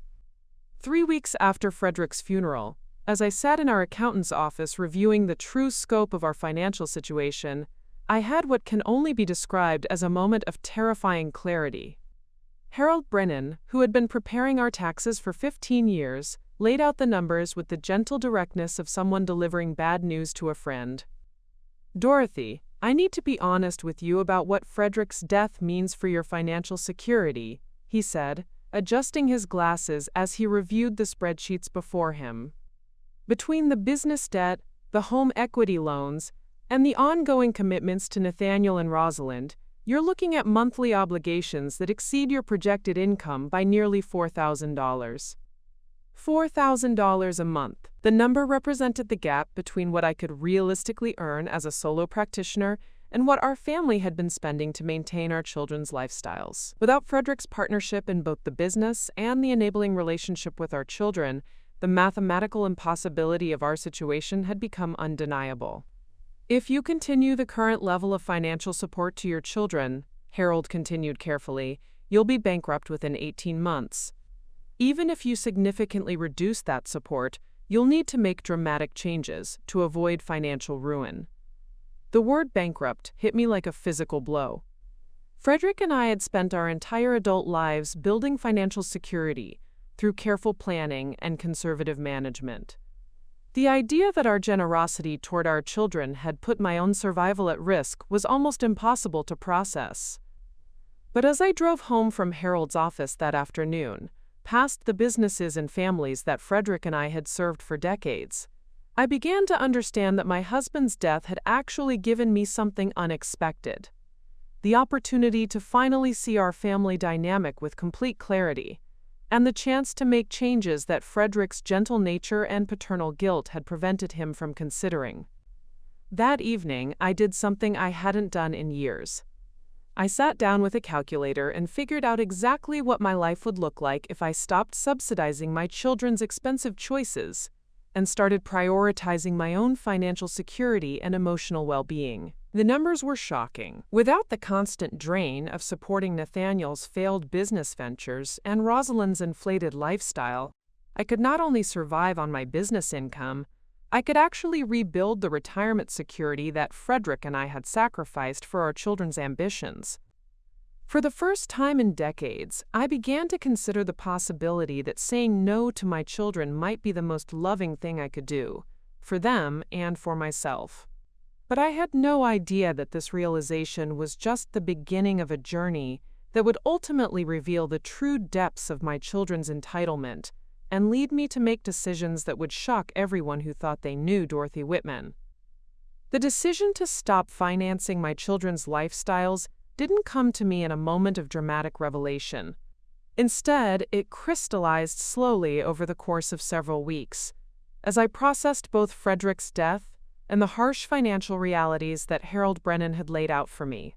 It was a decision born not of anger or resentment, but of simple mathematical necessity, and a growing understanding that continuing on our current path would destroy what remained of my life's work. The first phone call came from Rosalind exactly 7 days after Frederick's funeral, as if she had been counting down an appropriate mourning period before resuming her financial requests. Her timing was particularly painful because I was still finding Frederick's coffee cup in the sink each morning and expecting to hear his voice calling from the office when I arrived at work. "Mom, I hate to bother you while you're still grieving," she began, her voice carrying that careful blend of sympathy and urgency that she had perfected over the years. "But I need to talk to you about the lease renewal situation I mentioned before I left. My landlord needs an answer by Friday, and with the $400 monthly increase, I'm going to need help covering the additional cost." I sat in Frederick's chair at the kitchen table, staring at the financial documents spread before me. Bank statements showing our depleted savings, loan paperwork documenting our mounting debt, and Harold's calculations proving that continuing to support my children would lead to my own financial ruin within 18 months. "Rosalind," I said slowly, choosing my words carefully, "I need to talk to you about some changes in our family's financial situation." "Of course," she replied quickly. "I understand that Dad's death affects the business income temporarily. Maybe you could help with just half the rent increase for now, and I could make up the difference once your cash flow stabilizes." The assumption in her response that Frederick's death was merely a temporary inconvenience that would slightly reduce my ability to fund her lifestyle revealed how completely she misunderstood both our financial reality and the personal cost of the choices we had been making for years. "That's not what I'm talking about," I continued, feeling my resolve strengthen with each word. "I'm talking about the fact that your father and I have been supporting your adult lifestyle for nearly 8 years, and that this support has compromised our own financial security to the point where I can no longer continue it." The silence on the other end of the line stretched long enough that I wondered if the call had been disconnected. When Rosalind finally spoke, her voice had shifted from sympathetic to incredulous. "What do you mean you can't continue it? Mom, we're not talking about luxury spending here. This is my rent, my basic living expenses. You can't just abandon me because you're having some temporary cash flow problems." The word abandon hit me like a slap. In Rosalind's mind, requiring her to pay her own rent at age 27 constituted abandonment, while the financial abandonment of my own future security was simply an expected parental sacrifice. "I'm not abandoning you," I said firmly. "I'm asking you to become financially independent, which is what should have happened years ago. You have a college degree, a job, and the skills necessary to support yourself. What you don't have is the willingness to live within your means." Rosalind's response was swift and emotional. "You don't understand what it's like in Los Angeles. You can't just live anywhere and work in the fashion industry. I need to maintain a certain image, a certain lifestyle, or I'll lose all the professional progress I've made. Everything I've worked for will be wasted." "Everything you've worked for," I repeated, unable to keep the bitterness out of my voice. "Rosalind, your father and I have paid for nearly 70% of your living expenses for the past 8 years. The professional progress you've made has been subsidized by money that should have been funding our retirement." The conversation deteriorated from there, with Rosalind alternating between emotional manipulation and outright anger. She accused me of being heartless during her time of grief. She suggested that Frederick would never have made such a cruel decision. She threatened to have to move back to Colorado and give up her career, as if this possibility was somehow my fault, rather than the natural consequence of her inability to afford the lifestyle she had chosen. Nathaniel's reaction when I had a similar conversation with him 3 days later was more calculated but equally resistant. He listened to my explanation of our financial situation with the analytical demeanor he brought to all business discussions, but his response revealed that he viewed my decision as a negotiation rather than a final determination. "I understand the cash flow challenges," he said in the tone of someone offering professional consultation. "But cutting off the real estate investments right now would be the worst possible timing. The market is starting to turn around, and I'm finally seeing positive returns on some of the properties. If you can maintain the funding for just 6 more months, maybe 9 at the outside, the portfolio should be generating enough income to become self-sustaining. I had heard variations of this promise for 4 years running. 6 more months had become 9 months, which had become another year, which had become an indefinite timeline dependent on market conditions that Nathaniel seemed incapable of accurately predicting or effectively managing. "Nathaniel," I said, drawing on reserves of maternal authority I hadn't exercised in years, "I'm not discussing timeline adjustments or alternative funding arrangements. I'm telling you that I will no longer be providing financial support for your business ventures, period." His response revealed the depth of his entitlement more clearly than any previous conversation we had shared. "You can't just pull out of investments arbitrarily," he said, his voice rising with indignation. "I've built this whole business model around the understanding that you and Dad were committed partners. If you withdraw your support now, you'll be responsible for the failure of everything we've worked to build." The audacity of that statement, that I would be responsible for the failure of businesses that had been failing consistently for years while consuming hundreds of thousands of dollars of my money, was so breathtaking that I found myself momentarily speechless.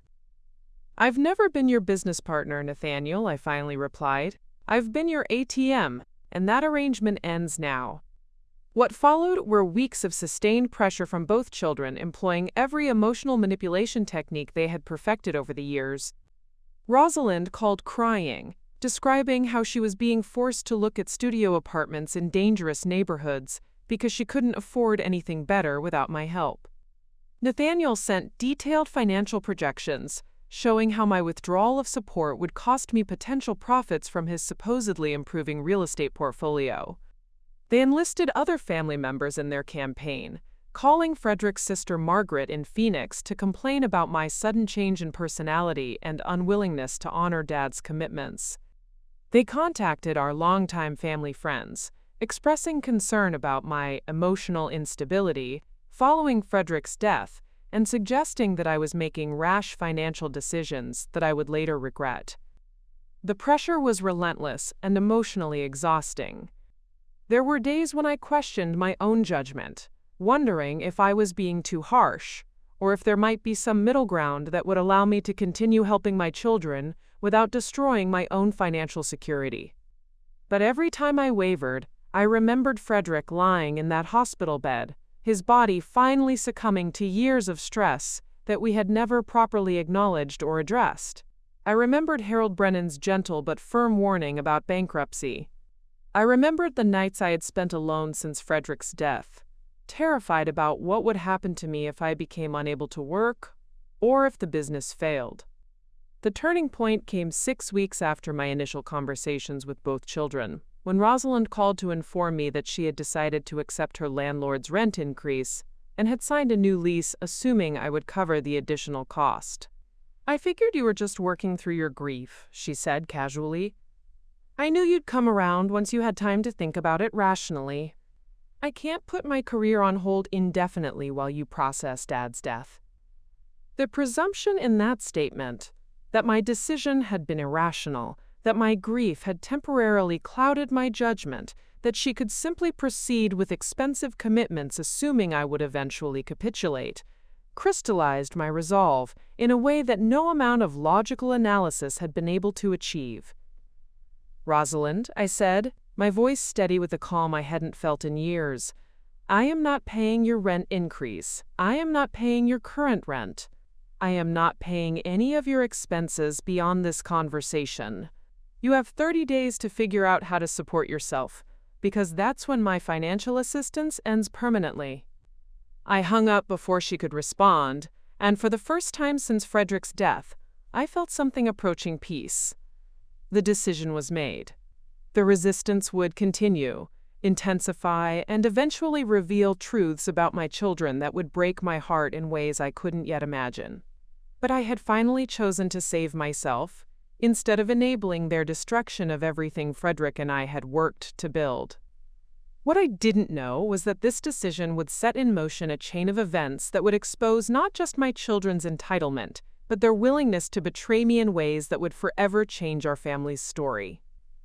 The first external force to emerge in response to my decision came from an unexpected source, Garrett Thornfield, Rosalind's husband, who had remained largely silent during most of our family's financial arrangements over the years. 2 weeks after my final conversation with Rosalind about the rent payments, he called me directly, something he had never done in the 15 years since he had married my daughter. "Dorothy, I hope you don't mind me reaching out," he began, his voice carrying the careful diplomacy of someone entering delicate territory.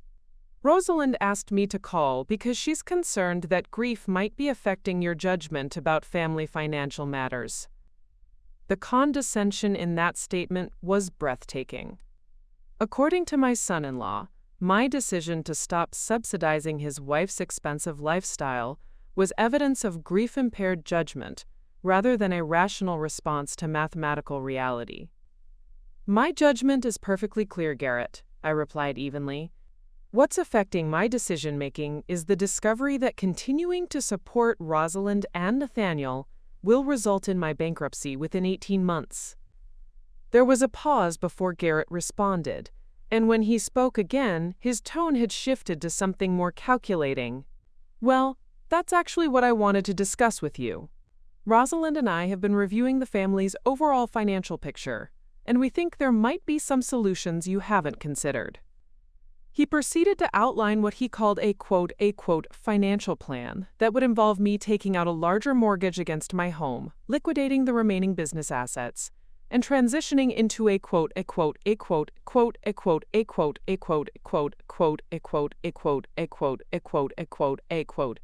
while Nathaniel took over operational control of Whitman and Associates. According to this plan, the increased liquidity would allow me to continue supporting both children while they matured into full financial independence. Basically, Garrett explained, instead of cutting off support abruptly, you'd be transitioning into more of an advisor role, while Nathaniel and Rosalind take on greater responsibility for managing the family's wealth. The presumption was staggering. Garrett was suggesting that I should liquidate everything Frederick and I had built, so that my children could continue living beyond their means while gradually assuming control of whatever assets remained. It was financial suicide disguised as estate planning. "And what happens when those assets are depleted?" I asked. "What happens when there's no more family wealth for Nathaniel and Rosalind to manage?" Garrett's answer revealed the true depth of their entitlement. "Well, by then they'll have established themselves sufficiently in their careers that they won't need family support anymore." It was the same magical thinking that had characterized every previous financial request. The belief that just a little more money, just a little more time, would somehow transform my children into self-sufficient adults who could maintain their expensive lifestyles through their own earnings. I declined Garrett's proposal with a firmness that seemed to surprise him, but his call had alerted me to something I should have anticipated. My children were not accepting my decision as final. Instead, they were organizing a coordinated campaign to pressure me into reversing it. The campaign escalated when Margaret Whitman, Frederick's sister, called from Phoenix 3 days later. Margaret had always been the family's unofficial mediator, and her voice carried the authority of someone who expected to be listened to when family disputes needed resolution. "Dorothy, I've been hearing some concerning things from Nathaniel and Rosalind," she began without preamble. "They're worried about you, and frankly so am I. This business about cutting off financial support doesn't sound like something you and Frederick would have decided together." The implication that my decision was somehow a betrayal of Frederick's memory was particularly painful, but I had learned to recognize emotional manipulation even when it came from well-meaning family members. "Margaret, Frederick died from stress-related heart disease caused in large part by our unsustainable financial obligations to the children," I said quietly. "I think he would understand why I can't continue destroying my health and financial security to fund their lifestyles." But Margaret had clearly been thoroughly briefed by my children, and she was prepared with counterarguments that sounded suspiciously like conversations she had recently had with Nathaniel and Rosalind. "But Dorothy, families support each other through difficult times. Nathaniel's business is finally turning around, and Rosalind is building such a successful career. Surely you can find a way to help them through this transition period without abandoning them completely." The word abandonment again. My children had clearly coached their allies to use specific language designed to make me feel guilty for requiring them to support themselves as adults. Over the following weeks, the external pressure intensified from multiple directions. Harold Brennan, our longtime accountant, called to say that he had received inquiries from both children about my financial capacity and their potential inheritance rights. Dr. Harrison, Frederick's physician, mentioned during a routine appointment that Rosalind had contacted his office asking about my mental health and whether grief might be affecting my decision-making abilities. Most disturbing was a visit from Jonathan Morrison, the attorney who had handled our legal affairs for over 20 years.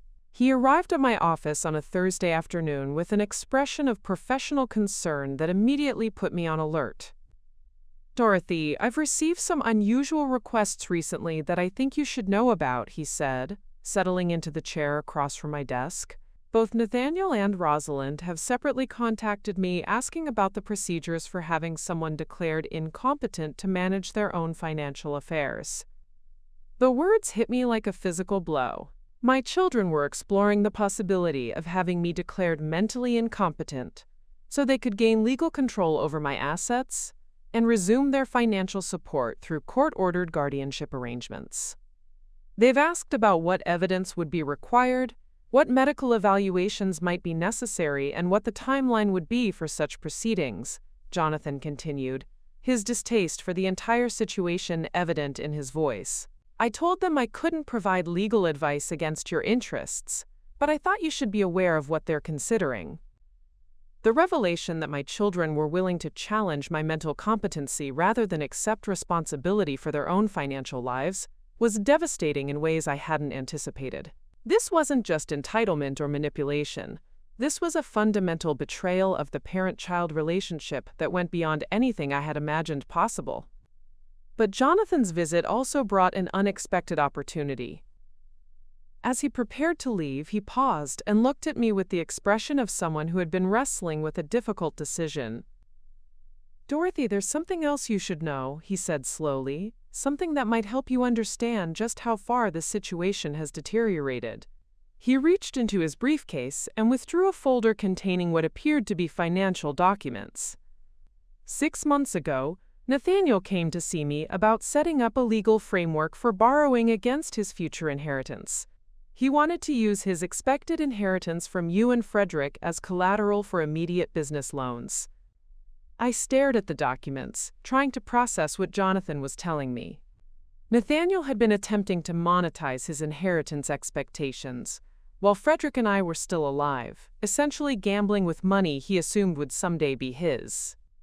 "The more disturbing part," Jonathan continued, "is that when I explained the legal complexities of borrowing against uncertain future assets, Nathaniel asked me to estimate how much longer you and Frederick were likely to live, based on your ages and general health." The room seemed to spin around me as I absorbed the full implications of what Jonathan was revealing. My son had been calculating my life expectancy as part of his financial planning. He had been eager enough to access his inheritance that he was exploring ways to borrow against it while his father and I were still alive. "I refused to provide any such estimates, of course," Jonathan said quickly, and I advised him that this type of planning was both premature and inappropriate. "But Dorothy, I think you need to understand that your children's sense of entitlement extends beyond just ongoing support. They've been counting on inheriting your assets as part of their long-term financial strategy." After Jonathan left, I sat alone in my office for hours, staring at the documents he had shared and trying to reconcile the children I thought I had raised with the adults who were apparently willing to challenge my mental competency and calculate my life expectancy for financial gain. The external forces that had initially seemed like misguided attempts to pressure me into resuming financial support were revealing themselves to be something much more sinister. My children weren't just resistant to my boundaries. They were actively working to undermine my legal and financial autonomy in pursuit of access to assets they had come to view as rightfully theirs. That evening, I made a decision that would have seemed impossible just months earlier. I called Jonathan Morrison and asked him to schedule a meeting to discuss updating my will and establishing legal protections against potential competency challenges.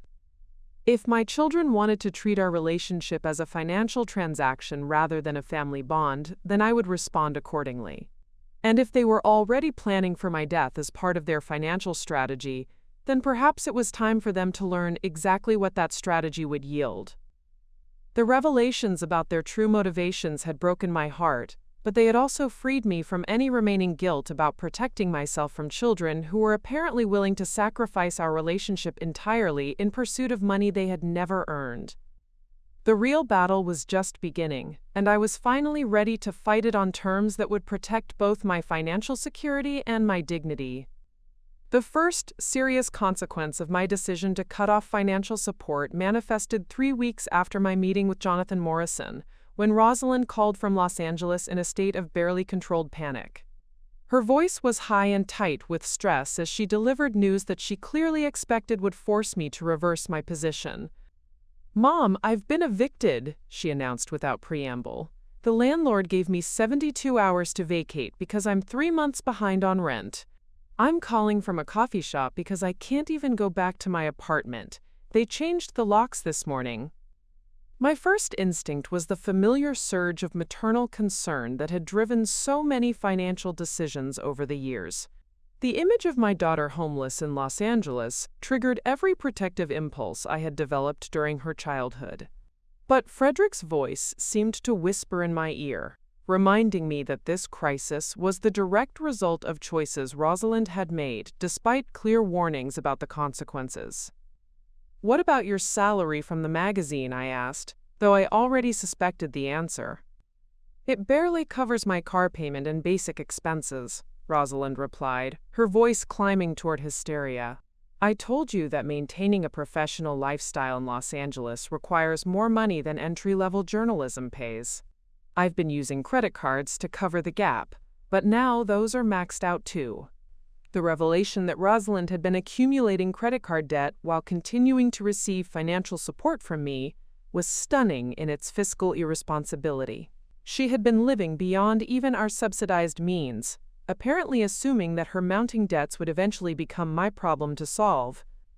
"How much debt are we talking about?" I asked, dreading the answer. "About $47,000 across 6 cards," she admitted quietly. "But Mom, that's not the immediate problem. The immediate problem is that I need somewhere to live, and everything available in my price range has been rented to people with better credit histories." $47,000 in credit card debt. The number represented nearly 2 years of what I could afford to pay myself in salary from the business, and Rosalind had accumulated it while I was already supporting her basic living expenses. The mathematical impossibility of her financial situation was staggering. "Rosalind," I said carefully, "you need to file for bankruptcy and move somewhere you can afford to live on your actual income. There are journalism jobs in smaller cities where the cost of living is reasonable." The explosion that followed was immediate and vicious. Rosalind accused me of destroying her career, ruining her life, and betraying everything Frederick would have wanted for his daughter. She threatened suicide, claimed she would have to sell her body to survive, and declared that she would never forgive me for abandoning her during the worst crisis of her life. "Fine," she screamed before hanging up. "Don't blame me for what happens next. When people ask why your daughter is living on the streets, you can tell them it's because you cared more about money than family." Nathaniel's crisis emerged 2 days later, though his approach was more calculated than his sister's emotional meltdown.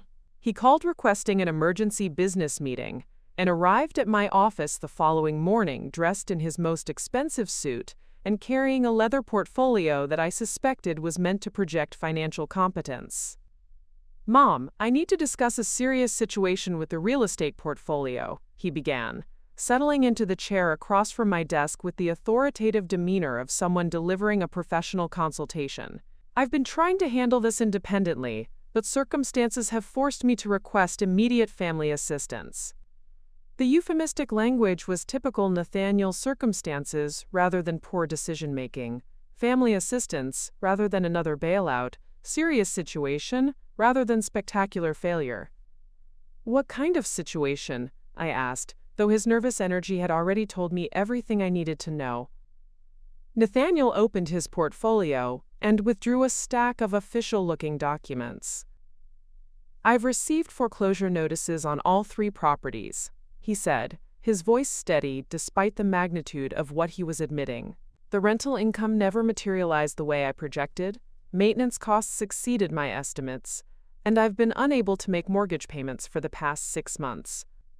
6 months. He had been in serious financial trouble for half a year while continuing to project confidence about his business prospects and requesting additional investment capital. The deception was breathtaking in its calculated dishonesty. "The total amount needed to bring all 3 mortgages current is $84,000, Nathaniel continued, as if he were presenting a reasonable business proposal rather than confessing to financial catastrophe. "If we can resolve this immediate crisis, I'm confident that I can restructure the business model to ensure long-term profitability." I had heard variations of that promise for nearly 5 years, always accompanied by requests for substantial sums of money that would supposedly solve all previous problems, while positioning Nathaniel for inevitable success. "Nathaniel," I said quietly, "I told you 6 weeks ago that I would no longer be providing financial support for your business ventures. That hasn't changed." His professional composure cracked immediately. "You can't be serious," he said, his voice rising. "We're talking about properties that represent our family's largest asset base. If these foreclosures proceed, you'll lose every penny of your investment." The phrase, quote-unquote, "our family's largest asset base," was particularly revealing. In Nathaniel's mind, the properties that I had funded but that were titled in his name had somehow become family assets that I was obligated to protect through continued financial sacrifice. "Those properties were never my investment," I replied firmly. "They were your business venture, funded by money you borrowed from me and never repaid. If they go into foreclosure, that's the consequence of your poor business decisions, not my responsibility to prevent." What followed was a 2-hour argument that revealed the full extent of Nathaniel's entitlement and financial manipulation. He accused me of sabotaging his success out of jealousy. He claimed that Frederick would never have abandoned the family's business interests. He threatened to tell everyone in Riverside Falls that I had destroyed my son's livelihood out of spite. Most disturbing was his final argument. "Mom, I've been counting on this portfolio as my inheritance advance. You can't just let it all disappear because you're angry about Dad's death. When you die, Rosalind and I are going to inherit the business and the real estate anyway. Why not let me manage those assets now, while I can still build them into something substantial?" The casual reference to my death as part of his financial planning, combined with his assumption that my assets already belonged to him and his sister, crystallized everything Jonathan Morrison had warned me about. Nathaniel wasn't asking for help. He was demanding access to what he considered his birthright. After Nathaniel left, I sat in my office reviewing the documentation he had provided about the foreclosure proceedings. The properties that had consumed hundreds of thousands of dollars of my money were indeed going to be lost, but not because of my current refusal to provide additional funding. They were going to be lost because they had never been financially viable, because Nathaniel had never developed the skills necessary to manage them successfully, and because our continued support had prevented him from facing the reality of his business failures. The phone calls from concerned community members began that afternoon. Nathaniel and Rosalind had apparently decided that public pressure might succeed where private manipulation had failed. I received calls from Margaret, from church members, from longtime clients who had heard disturbing rumors about my treatment of my children during their time of crisis. The most painful call came from Patricia Coleman, my closest friend in Riverside Falls, who had always been supportive of my family but was clearly struggling to understand the current situation. "Dorothy, I've been hearing some concerning things," she said carefully. "People are saying that you've cut off all financial support to Nathaniel and Rosalind while they're going through difficult times. That doesn't sound like the generous woman I've known for 30 years. The disappointment in Patricia's voice was devastating, but it also revealed how effectively my children had shaped the narrative about our family conflict. According to their version of events, I had arbitrarily and cruelly abandoned my children during their greatest time of need, rather than finally establishing boundaries after years of unsustainable financial enabling. "Patricia," I said slowly, "what would you say if I told you that Nathaniel and Rosalind have received over $600,000 from Frederick and me over the past decade, and that continuing to support them will force me into bankruptcy within 18 months? The silence on the other end of the line stretched long enough that I wondered if Patricia was still there. When she finally spoke, her voice was small and shocked. "$600,000? Dorothy, I had no idea. Why didn't you ever mention how much you were supporting them?" It was a good question, and one that forced me to acknowledge my own role in creating the situation I now found myself in. Frederick and I had been so committed to maintaining our children's privacy and protecting their dignity that we had never discussed the true extent of our financial support with anyone. As a result, our friends and community saw only the surface appearance of successful adult children whose mother had suddenly become unreasonable. But the most devastating consequence came 3 days later, when I received a certified letter from a Denver law firm representing both Nathaniel and Rosalind. The letter formally notified me that my children were initiating legal proceedings to challenge my mental competency and establish joint guardianship over my financial affairs.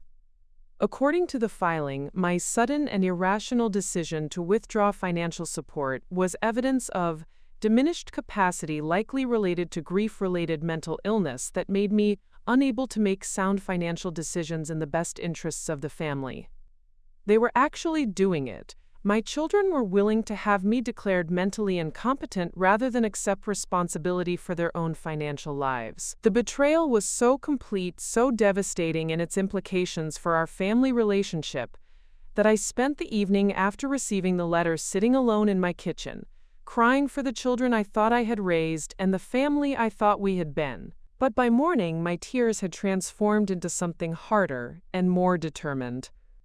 If Nathaniel and Rosalind wanted to treat our relationship as a legal and financial battle rather than a family connection, then I would fight that battle with every resource at my disposal. The consequences of my decision to establish boundaries had revealed the true depths of my children's entitlement and the complete absence of gratitude or love in their feelings toward me. They had chosen money over family, inheritance over relationship, legal action over personal responsibility. Now it was time for them to learn that their mother was far from the helpless victim they apparently believed her to be. The morning after receiving the competency challenge papers, I woke with a clarity of purpose that I hadn't experienced in decades. For years, my decisions had been shaped by guilt, manipulation, and the constant pressure to meet my children's escalating financial demands. Now, facing their ultimate betrayal, I finally understood that I was free to make choices based solely on my own values and long-term well-being. My first call was to Jonathan Morrison, who answered with the grim efficiency of someone who had been expecting to hear from me. "I've reviewed the competency filing," he said without preamble. "It's legally frivolous, but it will require a formal response and could tie up your assets for months while the court evaluates their claims." "What do they need to prove?" I asked, settling into Frederick's chair with a notepad to take careful notes. "They'll need medical evidence of cognitive impairment or mental illness that affects your decision-making capacity," Jonathan explained. "Given that you've been successfully managing a business and making rational financial decisions, their case is extremely weak. But Dorothy, the fact that they're willing to pursue this tells me they're prepared to destroy your relationship entirely in pursuit of financial control." The legal strategy Jonathan outlined was both defensive and offensive. We would not only fight the competency challenge, but would also restructure my assets in ways that would protect them from any future claims, while ensuring my own financial security for the remainder of my life. "I want to discuss something that might seem dramatic," Jonathan said carefully. "Given their apparent willingness to pursue legal action, you might want to consider completely disinheriting both children and establishing a charitable foundation as your primary beneficiary." The suggestion should have shocked me, but instead it felt like the logical conclusion of a process that had been building for months. If Nathaniel and Rosalind viewed me primarily as a source of future inheritance rather than a mother worthy of love and respect, then perhaps it was time to remove that motivation from our relationship entirely. Tell me more about how that would work, I said.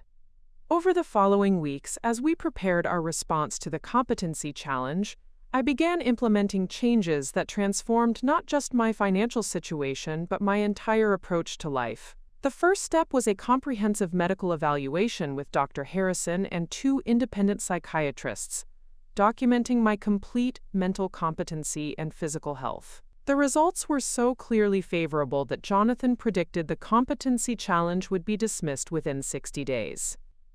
But more importantly, I began using the time and energy I had previously devoted to managing my children's crises to rebuild my own life and explore possibilities I had abandoned years earlier. Without the constant drain of financial transfers and emotional manipulation, I discovered resources within myself that had been dormant for decades. The most unexpected development was my reconnection with Clara Pemberton, Dr. Pemberton's widow, whom I had known casually through community activities for years. Clara had lost her husband to cancer 3 years earlier and had been navigating widowhood with a grace and independence that I found inspiring. "I've been wanting to talk to you," Clara said when she stopped by my office one afternoon with what appeared to be a carefully planned visit. "I've heard through the community grapevine that you're dealing with some difficult family situations, and I thought you might appreciate talking to someone who understands how isolating that can be." Clara had her own story of adult children whose expectations had created tension in family relationships, though nothing approaching the extremes I had experienced. Her approach to handling entitled behavior from her son and daughter-in-law had been more decisive than mine, establishing clear boundaries early and refusing to compromise her own financial security for their lifestyle choices.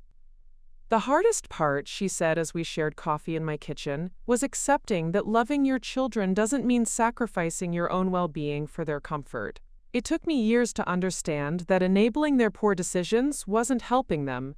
It was preventing them from developing the skills they needed to build genuinely successful lives." Through Clara, I began connecting with other women in Riverside Falls who had navigated similar challenges with adult children. What I discovered was a quiet network of mothers who had learned to maintain loving relationships with their children while refusing to subsidize irresponsible behavior. Their stories gave me perspective on my own situation and confidence that my decisions were not only reasonable but necessary. The second major change was my decision to expand Whitman & Associates in directions that reflected my own interests, rather than the need to generate maximum income for family support. I hired 2 part-time accountants, allowing me to reduce my own workload while specializing in financial planning for small nonprofit organizations, work that felt meaningful in ways that purely commercial accounting had never achieved. One of my first nonprofit clients was the Riverside Falls Animal Shelter, which had been struggling with budgeting and grant management for years. Working with their director, Maria Santos, to establish sustainable financial systems gave me a sense of purpose and professional satisfaction that had been missing during the years when my work felt like nothing more than a means to fund my children's lifestyle choices. "You have a gift for explaining complex financial concepts in ways that make sense to people who aren't numbers-oriented," Maria told me, after we had successfully restructured their operating budget and secured 2 significant grants. "Have you ever considered teaching?"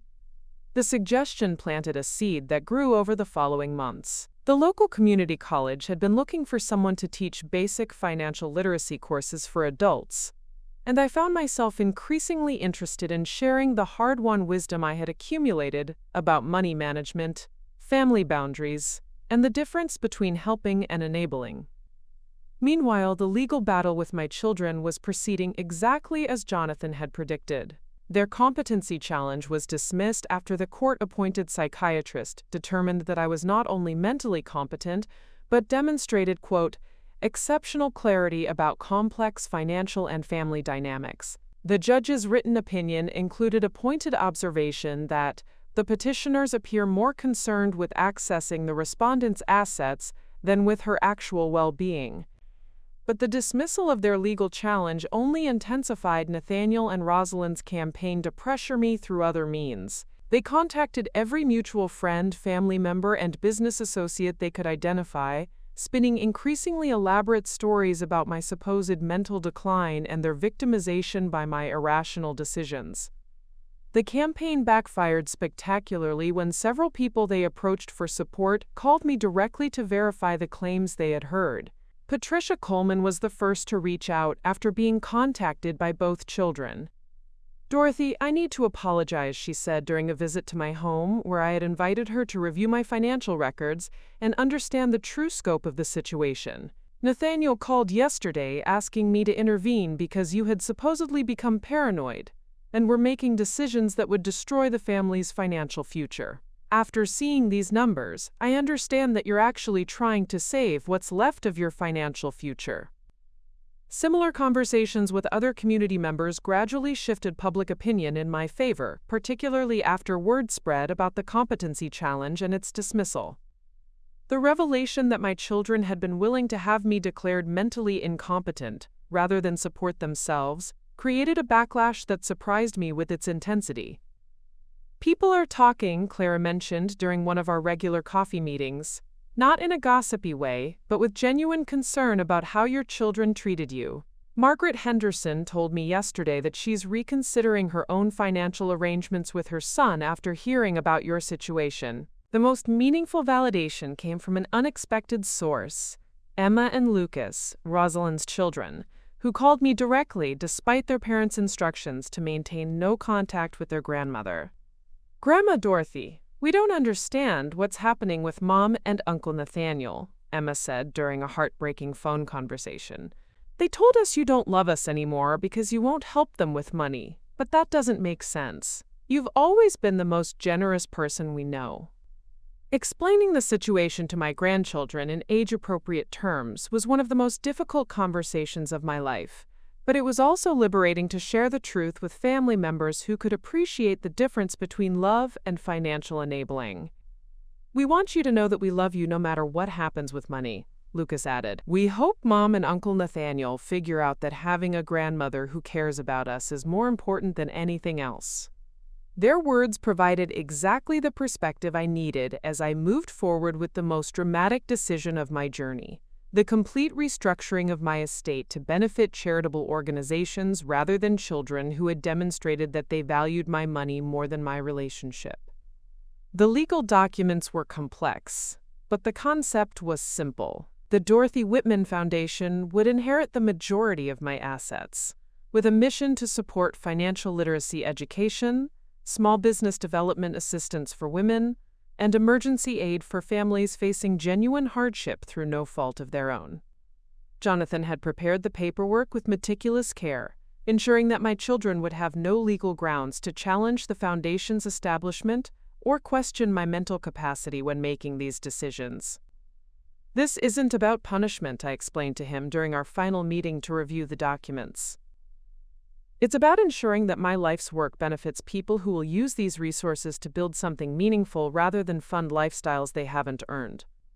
As I signed the papers that would permanently redirect my legacy away from my children and toward causes that reflected my deepest values, I felt a piece that had been missing from my life for years. I had finally learned to distinguish between love and enabling, between generosity and foolishness, between supporting my children and sacrificing my own dignity. The stage was set for the final confrontation, the will reading that would reveal to Nathaniel and Rosalind exactly what their choices had cost them and what their mother had chosen to build from the wreckage of their relationship. 2 years after that devastating will reading that opened our story, I sit in my transformed office at the Dorothy Whitman Foundation, surrounded by thank you letters from scholarship recipients, photos from financial literacy workshops, and grant applications from small nonprofits that are changing lives throughout Colorado. The woman who once measured her worth by her children's approval has become someone who finds meaning in helping strangers build the skills and independence that my own children never developed.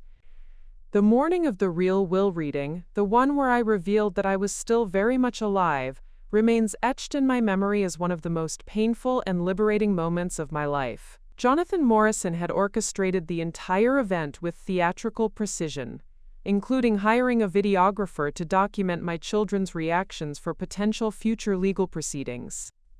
I had positioned myself in the adjacent viewing room exactly as I had done 2 days earlier during the fake reading, But this time, my presence was scheduled to be revealed at precisely the moment when my children finished expressing their true feelings about my supposed death and their disappointment about the charitable bequests.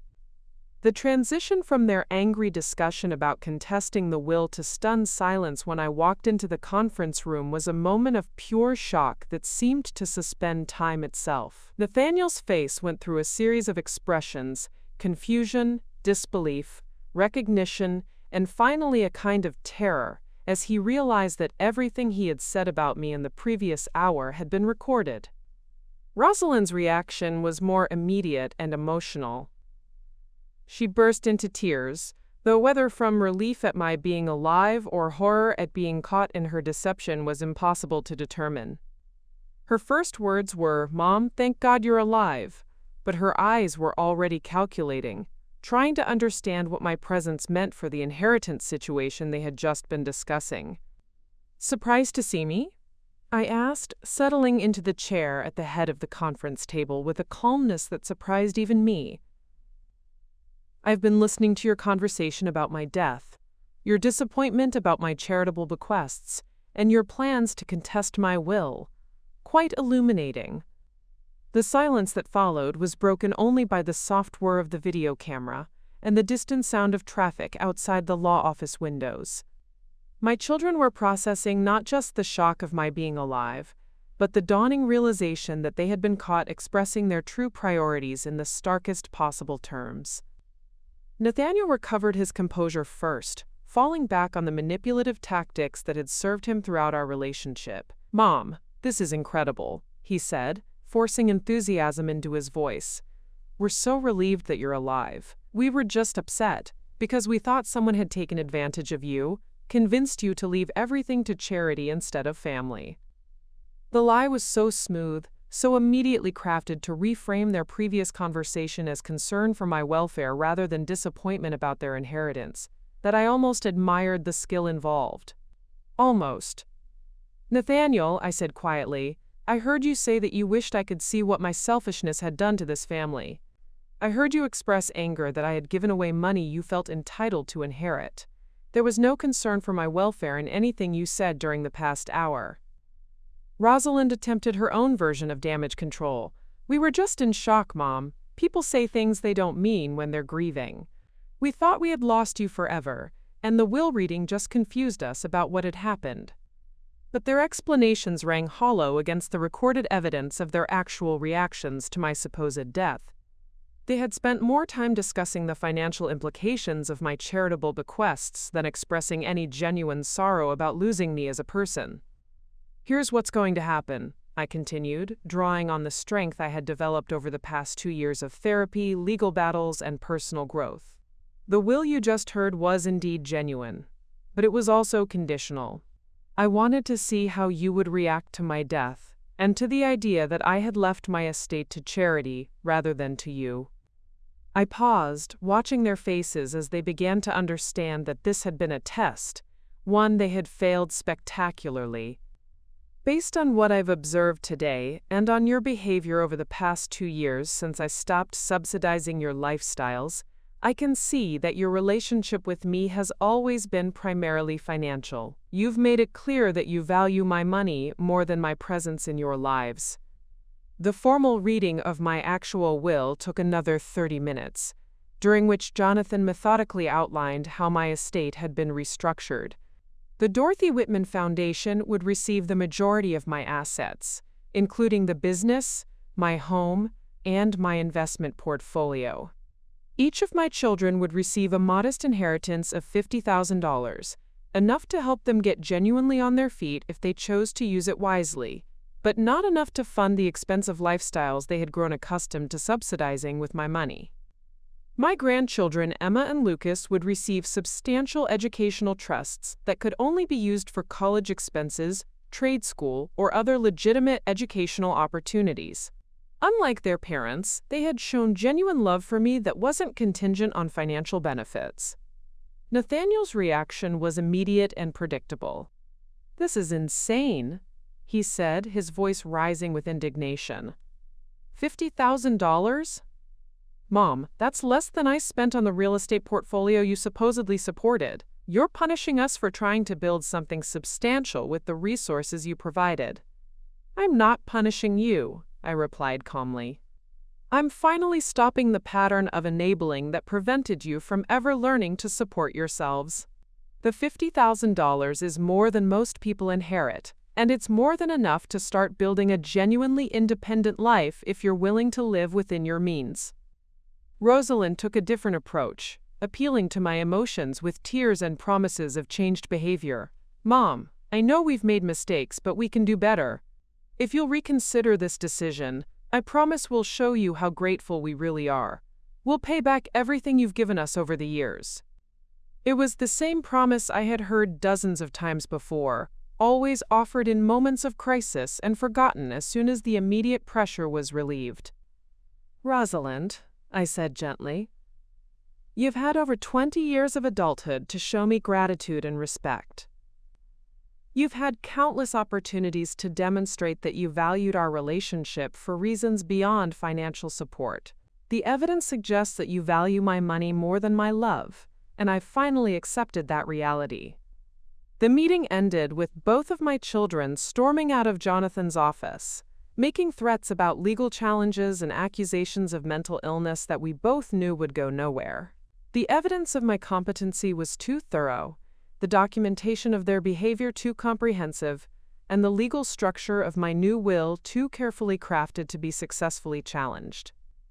But the real resolution came 6 months later, in a conversation that I never expected to have. Rosalind called on a Tuesday evening in November, her voice different from any tone I had heard from her in years. Gone was the calculated manipulation, the emotional hysteria, and the entitled demands. In their place was something that sounded remarkably like genuine humility. Mom, she said quietly, I've been going to therapy for the past 4 months, and I'm starting to understand some things about our relationship that I couldn't see before. She had moved to Denver, taken a job at a smaller magazine that paid significantly less than her Los Angeles position, but was within her actual means. She was living in a modest apartment, driving a used car, and learning to budget her expenses like most adults had learned to do decades earlier. I'm not calling to ask for money, she said, anticipating my likely suspicion. I'm calling to apologize, not because I think it will change your will, but because I finally understand how terribly I treated you all those years. The conversation that followed was the most honest discussion Rosalind and I had shared since she was a teenager. She talked about the pressure she had felt to maintain a lifestyle that looked successful from the outside, even when it required constant financial support from others. She described the therapy sessions where she had begun to understand the difference between genuine love and emotional manipulation. I think I convinced myself that I deserved your support because I was pursuing important goals, she said. But the truth is that I was just scared of finding out whether I could actually succeed on my own merits. We began meeting for lunch once a month, carefully rebuilding a relationship based on genuine affection rather than financial transactions. Rosalind never again asked me for money, and I never offered it. Instead, we talked about books, shared stories about her children, and slowly developed the adult mother-daughter relationship that had been impossible when money was always part of our dynamic. Nathaniel's journey took longer and followed a more difficult path. His real estate portfolio had indeed been foreclosed, leaving him with substantial debt and a damaged credit history. He had been forced to take a job as a sales manager at a car dealership, honest work that provided a steady income, but required him to abandon his entrepreneurial dreams and accept the constraints of working for someone else. Our reconciliation came almost a year later, initiated by a letter rather than a phone call.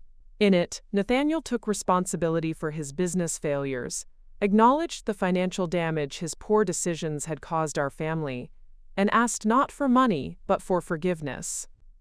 I spent so many years believing that success meant making millions of dollars that I forgot to appreciate the people who loved me regardless of my net worth, he wrote. You were the best mother you could be, and I repaid your generosity by treating you like a business partner rather than a parent. Today, 3 years after that dramatic will reading, both of my children are building genuinely independent lives. Neither is wealthy, but both are employed, self-supporting, and learning to find satisfaction in achievements they have earned through their own efforts. Our relationships are different now, more honest, more respectful, and perhaps more genuinely loving than they had been in years. The Dorothy Whitman Foundation has awarded over $200,000 in scholarships to students pursuing business and accounting degrees, has funded financial literacy programs in 12 communities throughout Colorado, and has provided emergency assistance to dozens of families facing genuine hardship.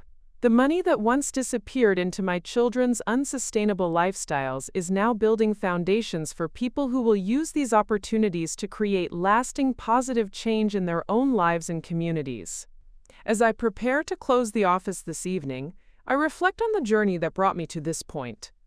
Learning to say no to my children was the hardest thing I ever did, but it was also the most loving. By refusing to continue enabling their financial dependence, I forced them to discover their own capacity for independence and self-respect.